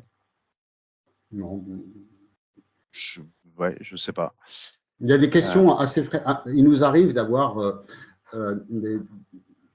souvent, enfin, je ne veux pas caricaturer, mais parfois on nous demande mais qu'est-ce que ça apporte parce que bon, c'est bien gentil, et pardonnez-moi pour la caricature, de mettre les enfants en rond et de les faire discuter, mais qu'est-ce que ça apporte? Bon, voilà, il y a un travail pédagogique, d'explicitation des savoirs, des savoir-faire, des savoirs, des compétences, si on veut parler très clairement dans ce vocabulaire-là, que les ateliers philo sollicitent, et chez les enfants et chez les enseignants qui se forment à l'animation. Et puisqu'on en est à une évaluation par compétence aujourd'hui, eh bien, pas de problème. Pourquoi ne pas évaluer l'acquisition des compétences des ateliers philo? Évidemment, ce qu'on ne va pas évaluer, c'est combien tu vaux en bonheur, combien tu vaux je sais pas, en liberté. Il va de soi que ça, c'est évidemment à proscrire. Mais je crois qu'on aurait. C'est pas une. C'est pas un divertissement non plus, quoi. C'est pas la récréation, l'atelier philo non plus, même si les enfants le vivent parfois comme une pratique un peu hors temps scolaire. C'est plutôt parce qu'elle développe un autre rapport au savoir et aux humains, qu'elle est précieuse et qu'elle est appréciée. Donc, plutôt on penser que c'est pas cette pratique de faire tache d'huile sur le quotidien de la classe, plutôt que de poser la question de savoir si on doit l'évaluer ou pas. En sachant que, bien sûr, qu'il y a des pratiques de classe qui sont déjà, qui cultivent déjà un autre rapport au savoir et aux humains. Hein. Il ne faut pas non plus, c'est un péché d'orgueil parfois s'imaginer que les enseignants ont attendu les ateliers philo pour avoir des pratiques coopératives, pour avoir des pratiques d'éthique relationnelle ou de cultiver l'art des problèmes. Mais c'est vrai que la pratique des ateliers philo permet de faire tout ça et que de ce point de vue-là, c'est souhaitable qu'il n'y ait pas trop de pression d'évaluation sommative autour de ces pratiques, quoi. Alors, dans le chat, donc là, il y a eu beaucoup de réactions. Enseigner la fraternité, oui, c'était Nicolas qui déplorait que enseigner la fraternité, ça se résume souvent à faire travailler les élèves en groupe, en tout cas dans les préconisations, et que c'était une vision un petit peu réductrice de la fraternité, quoi, et de la coopération. Oui, c'est vrai. Sylvain Connac a suffisamment dit pour la coopération et écrit à quel point ce n'était pas juste un mot. Mais alors pour la fraternité, j'ai envie de dire, c'est encore plus difficile, peut-être parce que le mot a, voilà, il est d'une telle polysémie, il est tellement vague, flou. C'est Valérie, je crois, qui disait que voilà, vous pouvez terminer n'importe quel discours avec le mot fraternité. On ne savait pas ce qu'en avaient compris les gens, mais tout le monde applaudissait, quoi. Ça sonne bien, quoi. Donc, il faut en explorer et en expliciter un peu les termes. Moi, j'ai coutume de dire aux enseignants, aux éducateurs de manière générale, qu'ils travaillent dans le champ de l'éducation à la fraternité tous les jours sur un certain nombre de pratiques sans nécessairement le savoir. Donc là, j'ai envie de dire, c'est presque un peu de la métacognition, quoi. Il faut plutôt faire le lien entre les expériences de la fraternité, telles que j'ai essayé de les présenter, puis des pratiques quotidiennes pour les nommer, quoi. Et puis, évidemment qu'il ne suffit pas de mettre les enfants en petits groupes pour qu'ils travaillent la coopération, mais de la même manière, hein, il ne suffit pas de mettre les enfants en cercle et discuter pour que ce soit un atelier philo, vous le savez très bien. Donc là, bien sûr, il y a de la formation et il y a des exigences de contenu et de forme à mettre en œuvre pour que ça puisse se faire. Mais on va peut-être en dire un mot aussi sur les compétences psychosociales. Hein. Il y a une manière de les mettre en œuvre. Et puis, il y a un travail important de métacognition pour que les enfants se rendent compte de ce qu'ils sont en train de faire et qu'ils s'approprient ces compétences en pleine conscience. Il y a Evelyne aussi qui voulait apporter donc son témoignage, qui n'a pas pu prendre la parole tout à l'heure, qui nous dit que voilà, lors d'un atelier philo sur la violence, à la question mais alors ça commence quand une guerre, un enfant a répondu la guerre pardon, ça commence au premier coup de pied rendu dans la cour d'école. Mon père me dit que si je suis attaqué, je dois rendre coup pour coup. Mais je crois qu'il se trompe. S'il fallait une autre preuve qu'avec la philo, tous les chemins mènent non pas à Rome, mais à la fraternité. Voilà. Diffusez-le mondialement. Oui, oui, c'est peut-être aussi, sur ça qu'il faut compter. Alors, je sais bien que le chrono tourne et qu'on n'a pas tout le temps climatique du monde devant nous, par exemple, sur ce sujet-là, mais c'est ce que j'entendais par dire, et je comprends que mon optimisme soit partagé, ne soit pas partagé, hein, mais moi je suis désespérément optimiste, c'est comme ça que je le vis. On travaille dans le champ éducatif en s'imaginant qu'on peut forger des humains différents. Donc là, c'en est un exemple, quitte à ce que ce soit cet enfant qui revienne un petit peu vers son père pour lui proposer une autre conception des humains. Alors, sur la question d'évaluation aussi, ça, c'est pas mal revenu, parce qu'il y avait, c'était un petit peu en débat, en fait, l'idée que, en fait, les notes, est-ce que c'est pas forcément l'évaluation, c'est pas forcément des notes, et qu'on évalue, Anne qui disait j'évalue les compétences respect des règles, et seulement en positif, prendre la parole à l'oral, argumenter. Armel qui nous dit ce n'est pas parce que ce n'est pas noté que c'est pas important. Et Annabella qui nous dit dans mon établissement, on valorise justement les compétences du savoir-être et du savoir-faire. Les élèves sont valorisés au sein du groupe classe et du conseil de classe. Et Armel qui nous dit on devrait même moins noter à l'école. N'oublions pas que nous avons été des élèves très stressés, c'est reconnu. Voilà. Donc oui, c'est vrai que cette histoire d'évaluation, elle n'est pas toujours bien comprise et pas toujours évidente aussi à mettre en œuvre, quoi. Absolument, c'est pas la même chose de noter et d'évaluer. Hein. C'est pas tant la question de savoir s'il faut évaluer ou pas.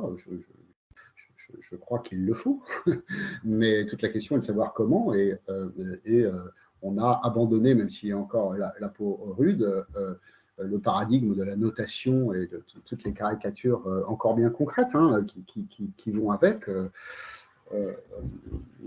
Moi, en tant qu'enseignant de philosophie, je crois bien avoir classé mes copies en les distribuant les unes après les autres, en essayant d'avoir toute la bienveillance possible, mais je pense que j'étais un enseignant du XXe siècle pendant un bon moment. Donc, je ne crois pas que ce soit la question de l'évaluation, mais des modalités de l'évaluation qui importent.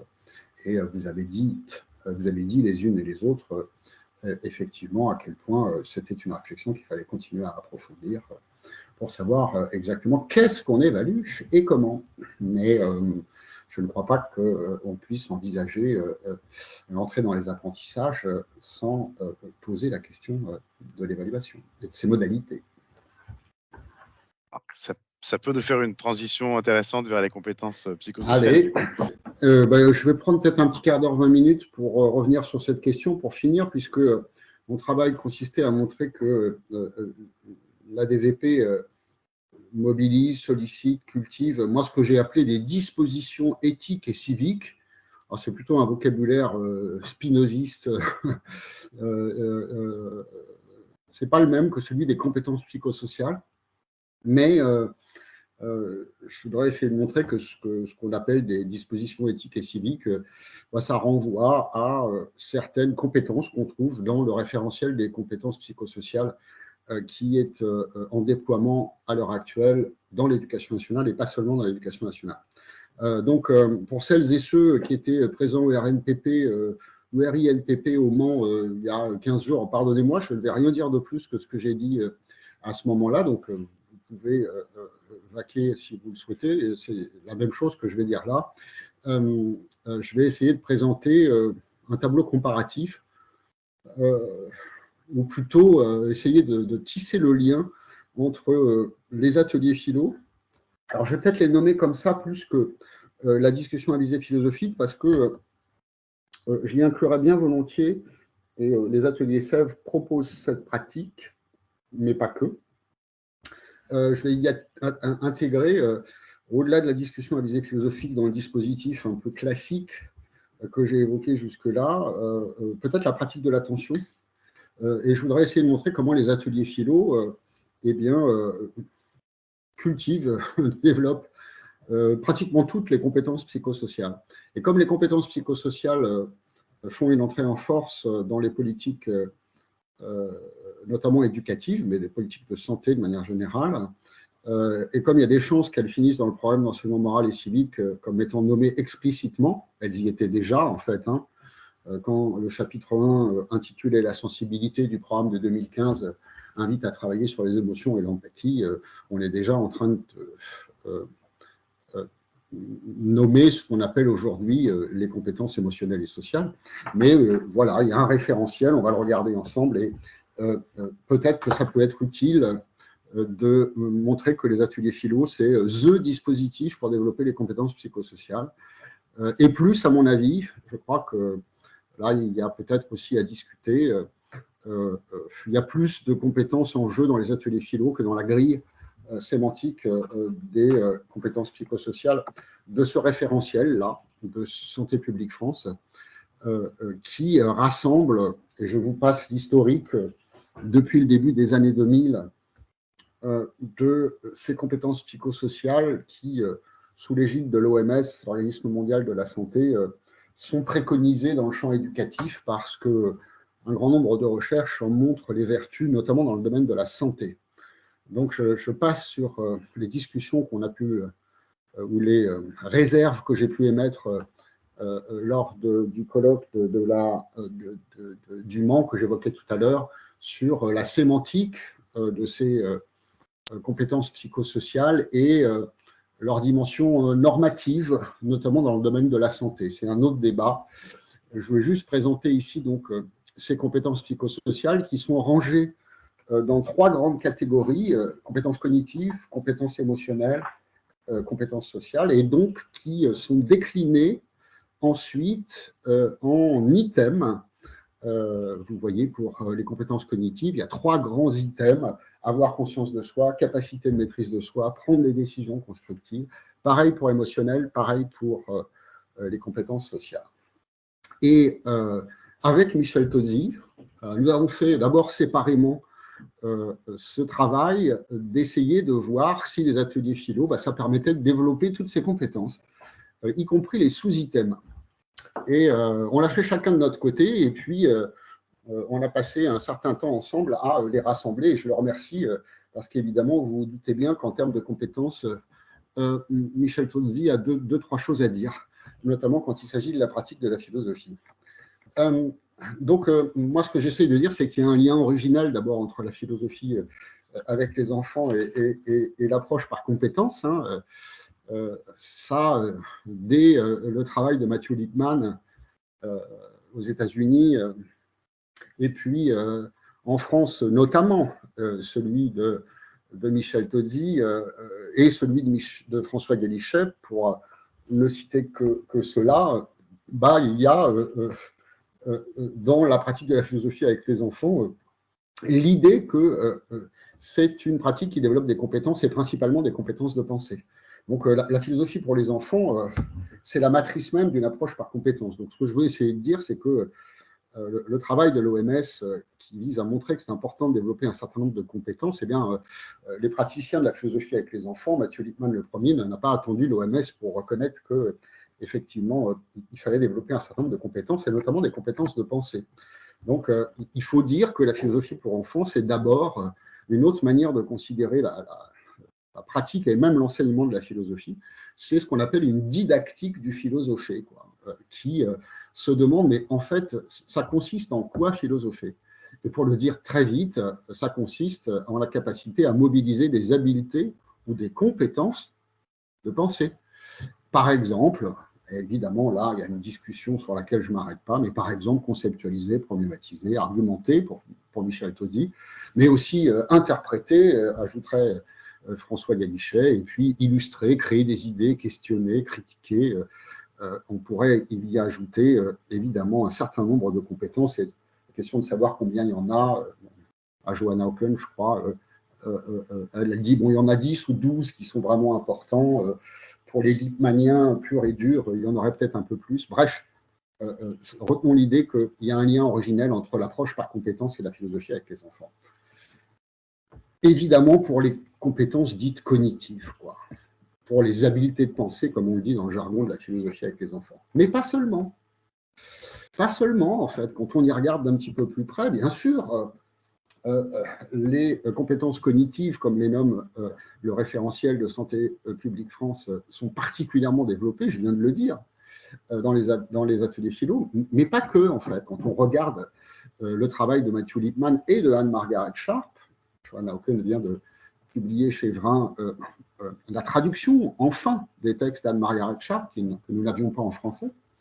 Et qu'est-ce qu'on y découvre? Eh bien que dans l'expression même de communauté de recherche philosophique, chère à Matthew Lipman, ou dans l'idée de pensée créative, et surtout, et merci Anne-Margaret Sharp, de pensée bienveillante, ce qu'elle appelle le caring thinking, bah, il y a comment dirais-je, il y a le souci de développer non seulement des compétences de pensée, mais aussi des compétences émotionnelles et sociales. En fait, quand on regarde de très près, dès le travail de Matthew Lipman, eh bien, on se rend compte qu'il y a dans les ateliers philo, évidemment, des compétences émotionnelles et sociales qui sont développées et que les chercheurs et praticiens que j'ai essayé de rassembler rapidement ici ont tous vu dès le début que dans la pratique du dialogue philosophique, eh bien, on travaillait, mais vraiment au sens positif du terme, le lien entre les émotions et la pensée, et qu'on travaillait évidemment la relation à autrui. Il ne faut pas oublier que la communauté de recherche philosophique, c'est un lieu et un espace de discussion collective, quoi. Ce n'est pas de l'inter-individuel. Donc, évidemment qu'il faut prendre soin d'autrui. Et c'était bien le sens du caring thinking. Il ne peut pas y avoir de pensée créative et de pensée critique s'il n'y a pas de pensée bienveillante. Et donc, les compétences émotionnelles et sociales, eh bien, elles sont étudiées dans le champ de l'éducation à la citoyenneté et notamment des rôles dans la DVDP par Tozzi, Pétier, Leleu, l'empathie, tout le travail d'Edwige Schroeter sur la littérature de jeunesse comme un formidable laboratoire empathique du bien et du mal à bonne distance. C'est une autre manière de dire qu'on cultive l'empathie. Le travail de Sylvain Connac sur la coopération, de Joanna Hawken sur l'ouverture d'esprit ou le mien sur l'éducation à la fraternité, c'est une autre manière, avec peut-être d'autres termes, de dire que les ateliers philo développent non seulement des compétences cognitives, mais aussi des compétences émotionnelles et sociales. Donc, c'est vraiment un dispositif exemplaire pour développer la triple dimension des CPS. Et ça, on le savait, si vous me passez l'expression, déjà depuis un petit moment. Reste que cette grille de compétences, elle nous intéresse, notamment pour aller poser une première question très rapide. Au fait, les ateliers philo, ça développe des compétences pour qui? Ou alors, chez qui on doit développer ces compétences? Et évidemment, il y a un travail à faire pour identifier les compétences psychosociales que les ateliers philo développent chez les enfants et les adolescents, les discutants, les participants, mais aussi une réflexion à faire ou à mener, et elle a déjà été menée, bien sûr, évidemment, en partie, mais pas dans la sémantique des CPS actuels, une réflexion à mener pour se demander quelles compétences ça développe ou quelles compétences psychosociales un animateur ou une animatrice d'atelier philo doit, comment dirais-je, posséder. Donc, Michel Tozzi, lui, dans la grille que je vais vous présenter, on va regarder les items des CPS ensemble et puis on va voir si les ateliers philo, ça marche pas. Lui, il dit, bon, il y a des CPS qui sont dans le cœur de cible d'une DVP, par exemple, toute la dimension cognitive, on vient de le dire. Il y a des CPS qui sont visés par les ateliers philo, mais de façon partielle ou médiate, et puis des CPS qui sont visés de façon latérale, et puis d'autres qui ne sont pas mobilisés dans la DVP ou dans la DVDP. Mais c'est rare, il y en a très peu, en fait, qui ne sont pas présentes dans les ateliers philo. Donc moi, j'ai essayé de faire un petit classement, une petite comparaison, une tentative de lecture de la grille des CPS à partir de la PPE, de la philosophie avec les enfants. Et donc, j'ai utilisé 3 couleurs. En noir, on verra les catégories de CPS qui ne sont pas présentes dans les ateliers philo. En marron, là, celles qui sont à l'œuvre dans les ateliers philo. Et puis, en bleu, des compétences propres aux ateliers philo, mais qui rentrent dans la catégorie des CPS. Donc, voilà le travail qu'on a commencé à échafauder. Si on regarde les compétences cognitives et les sous-items, rappelez-vous, il y a 3 items pour chaque groupe de compétences, et puis ensuite, il y a des sous-items. Donc, premier item, avoir conscience de soi. Alors, c'est vrai qu'en philosophe, on est un peu ébahi quand on voit qu'il y a une grille qui propose de développer comme compétence avoir conscience de soi. C'est vrai que si, je ne sais pas, Socrate, ce n'était pas son vocabulaire, mais imaginons Socrate, Freud et Nietzsche étaient dans la salle et qui voyaient, ah bah là, il y a un programme qui propose de développer la compétence avoir conscience de soi, ça les ferait sans doute sourire, quoi. Ils auraient envie de dire, bah écoutez, ça fait un petit moment qu'on est sur le coup, nous, en fait, en philosophie. Mais bon, passons cette ironie. Donc, il y a comme sous-item avoir connaissance de soi. Bah, il nous semble que les ateliers philo, je l'ai dit tout à l'heure, ça développe la conscience de sa finitude, de sa vulnérabilité, que ça permet une réflexion sur les valeurs morales, politiques, esthétiques, pardonnez-moi, qui permettent de se situer dans un monde complexe, quoi. Donc oui, ça a l'air de bien fonctionner pour développer la connaissance de soi.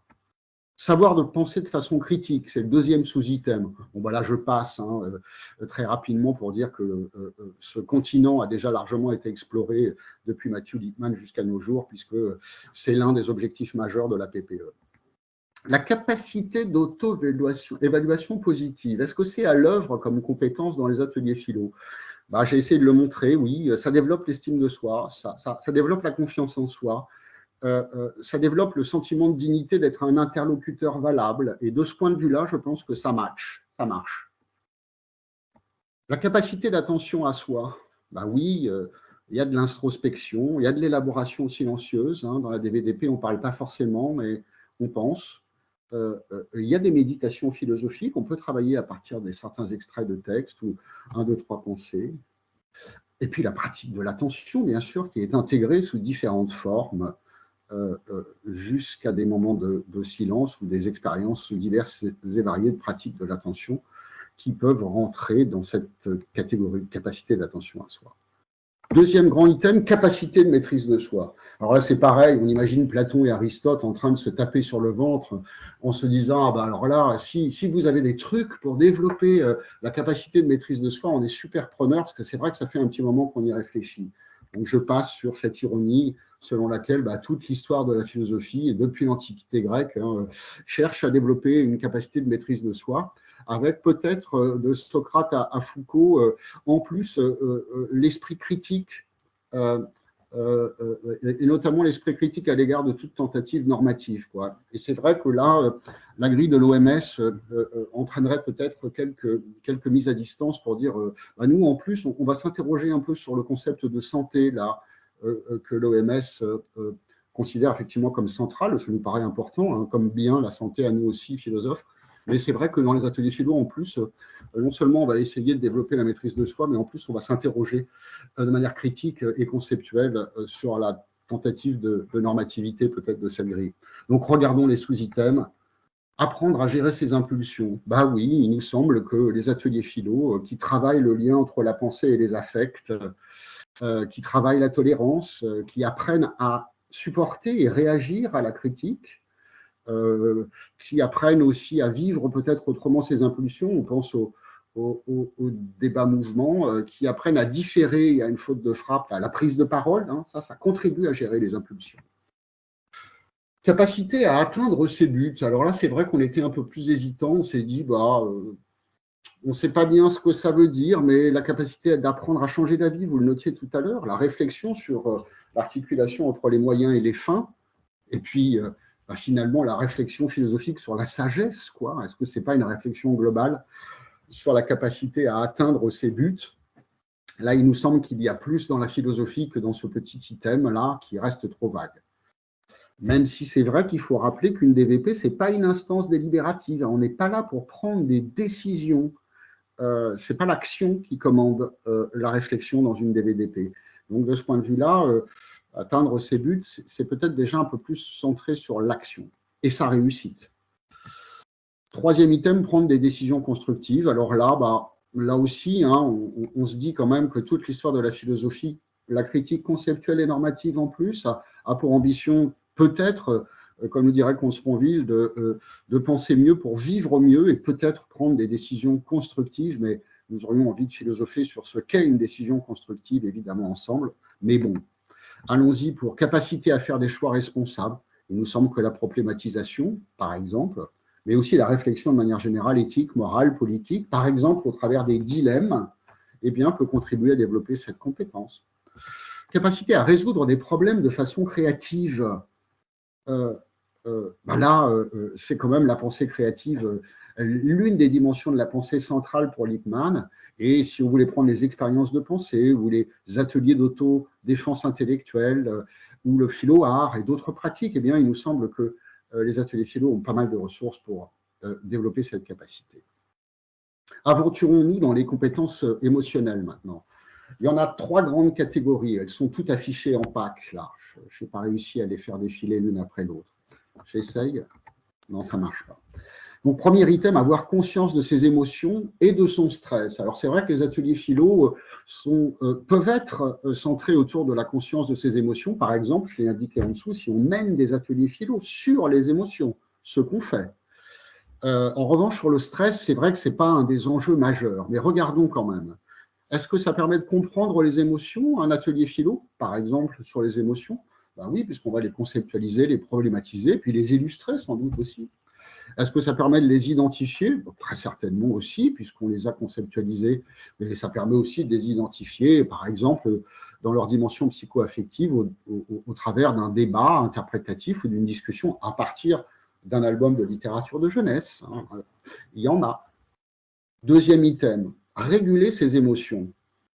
Il me semble qu'on apprend dans les ateliers philo vraiment à dissocier les pensées et les affects, et qu'on travaille ce lien, et qu'on peut même mettre en place des ateliers spécifiques ou des reformulations avec les enfants, de la métacognition. Léa, j'ai l'impression que cette idée que Diallo il vient de dire, là, ça t'agace, ça a l'air de te mettre en colère. On peut peut-être inviter les enfants à verbaliser l'émotion et puis ensuite peut-être à évaluer la valeur de l'idée indépendamment de l'effet affectif que ça produit. Est-ce que tu veux quand même bien qu'on la regarde, cette idée-là, même si j'ai vu que ça t'avait un petit peu agacé? Et là, on fait quelque chose de très précieux. On apprend à dissocier les idées des personnes, on apprend à dissocier les pensées des affects. Et de ce point de vue-là, je crois que ça contribue à la régulation des émotions. Regardons quand même les 3 items. Exprimer ses émotions de façon positive. Oui, on y apprend le tact, l'empathie, la tolérance, une argumentation distanciée. Sans doute que ça contribue à exprimer ses émotions de façon positive. Gérer ses émotions, notamment les émotions difficiles. Michel Tozzi a dit, je l'ai évoqué tout à l'heure, à quel point, effectivement, éviter la dérive du conflit socio-cognitif en conflit socio-affectif, c'était un des enjeux des ateliers philo. Il a écrit un livre sur la prévention des violences par la DVDP pour rappeler, effectivement, que les ateliers philo, ça permettait de distinguer les personnes de leurs idées, je l'ai évoqué, ça c'est central, sans doute, pour la gestion des émotions. Puis ça permet d'apprendre à jouer avec des idées difficiles, à éviter, dit Michel Tozzi, les passions tristes. Quant au 3e item de la dimension des compétences émotionnelles, gérer son stress, c'est vrai qu'on est resté un petit peu à quai, quoi. Est-ce que ça aide à réguler son stress au quotidien? Michel a suggéré qu'apprendre la patience dans l'intervention, notamment dans les DVDP, où on est obligé d'apprendre son tour, ça pouvait peut-être contribuer à ça. Quant à la capacité à faire face en situation d'adversité, j'avoue qu'on est resté un peu à sec. On regarde les dernières. Les compétences sociales. Alors, l'autre nom de l'éducation à la fraternité, encore une fois, c'est une affaire de sémantique. Communiquer de façon constructive, nous demande cet item.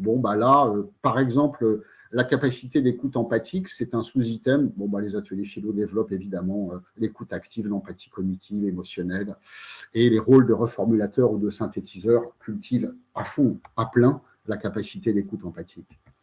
La communication efficace, valorisation, formulation claire.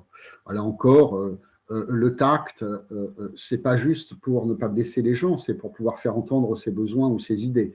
La reformulation, la synthèse, l'argumentation, la recherche de la compréhension par autrui des pensées que j'exprime, c'est bien le souci d'une communication efficace, même s'il y a évidemment derrière ce terme, encore une fois, un registre de l'action dont la philosophie n'est pas systématiquement la servante, quoi. On ne pense pas toujours pour agir, quoi. Développer des relations constructives. Bon, bah là, il nous semble que pour le sous-item qui invite à développer des liens sociaux, la connaissance d'autrui, le dialogue, l'intersubjectivité, l'échange et le partage d'idées, le partage de fenêtres de perception, tellement précieux dans les ateliers philo, le laboratoire de tolérance et d'ouverture d'esprit, mais aussi l'espace-temps pour penser dans la joie ensemble, que ce soit pour les adultes, hein, le café apéro pour les plus petits, le goûter, ou les plus grands, le banquet philo. Il y a vraiment cette idée de la joie de penser ensemble dans les ateliers philo. Et il me semble que ça peut développer des liens sociaux. Développer des comportements et des attitudes prosociaux, il y aurait beaucoup à dire évidemment sur le sens de ce mot, mais s'il s'agit d'y préciser un petit peu les capacités ou les compétences d'acceptation, de collaboration, de coopération et d'entraide, il nous semble que l'idée même de la communauté de recherche eh bien, implique le développement des capacités de coopération, de tolérance, de fraternité et de respect des personnes. Tout cela dans une culture particulière d'éthique communicationnelle, quoi. C'est vraiment la valeur ajoutée des ateliers philo, quoi. Il y a une éthique de la communication qui est à l'œuvre dans ces pratiques. Dernier item, enfin, résoudre des difficultés et notamment savoir demander de l'aide.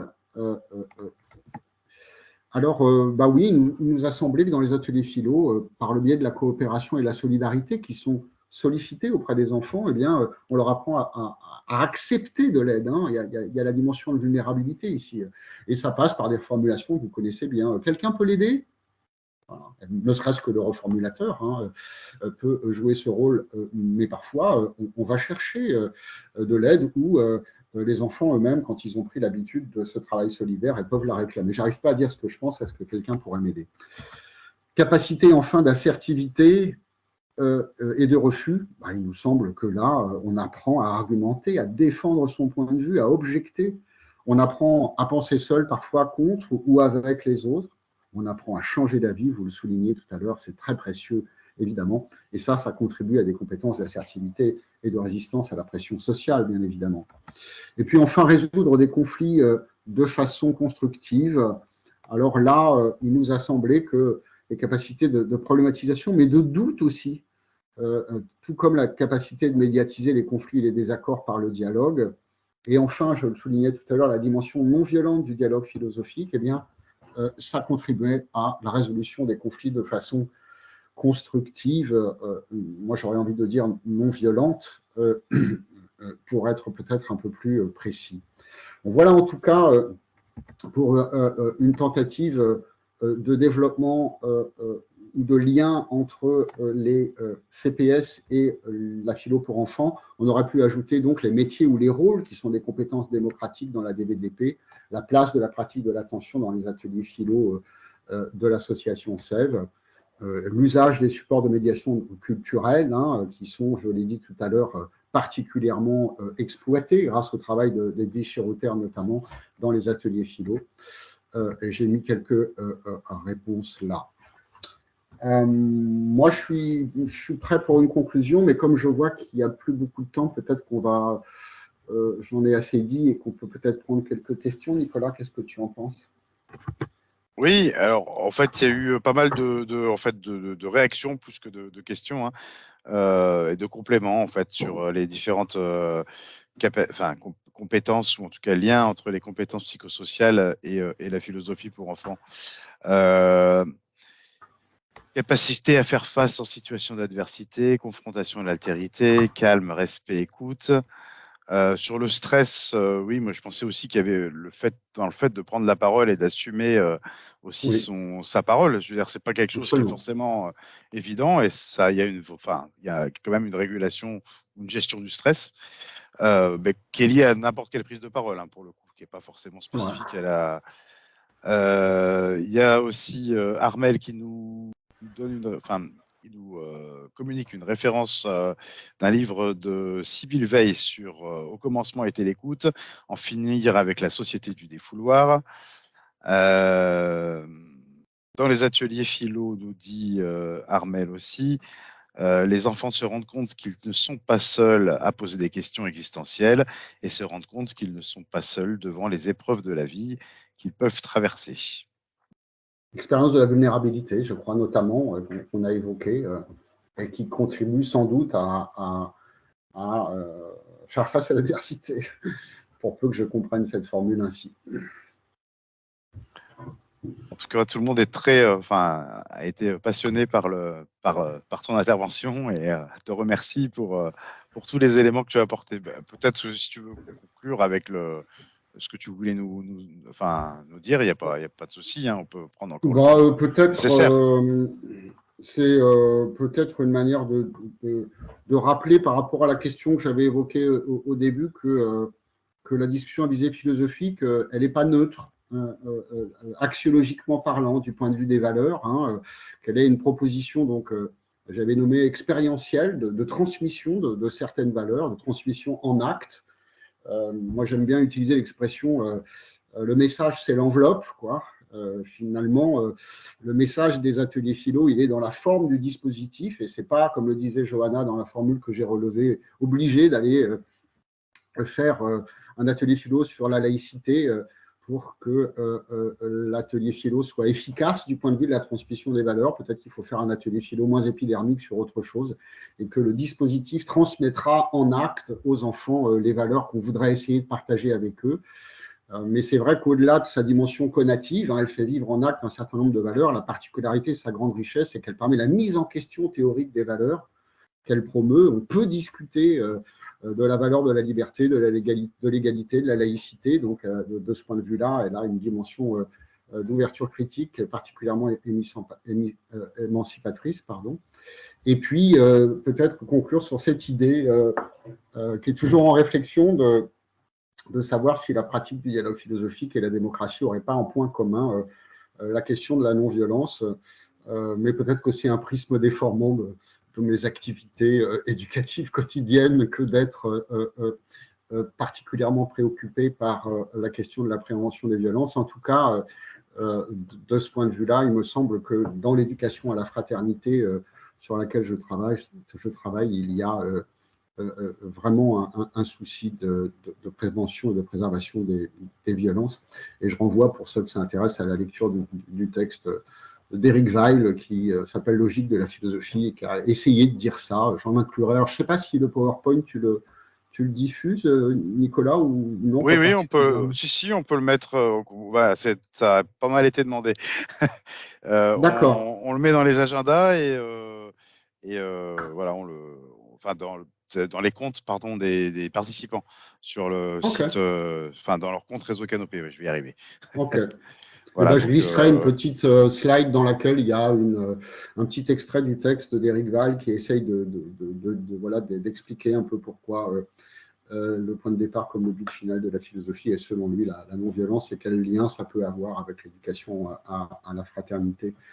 Sans aucune bisounourserie, j'anticipe d'avance le reproche qui m'est souvent fait, c'est une autre proposition civilisationnelle que le virilisme toxique et l'anthropologie de la compétition, ça c'est sûr, mais je pense que c'est aussi beaucoup plus efficace. Vu le bilan actuel, je pense qu'on peut essayer autre chose, on n'y perdra pas grand-chose et on pourra y gagner beaucoup.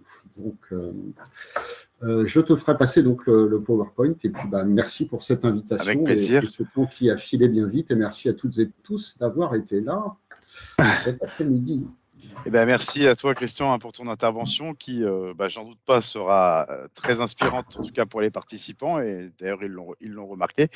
Merci aussi à vous tous pour votre attention et votre participation. On se retrouve du coup pour la prochaine session qui aura lieu le mercredi 13 décembre à 14h. Je vais juste vous partager l'écran. Donc le 13 décembre à 14h, et on accueillera cette fois François Galichet qui traitera de la compétence interprétative dans les ateliers philo. Formidable. Et oui, du coup ça va aller dans la continuité, c'est très très bien.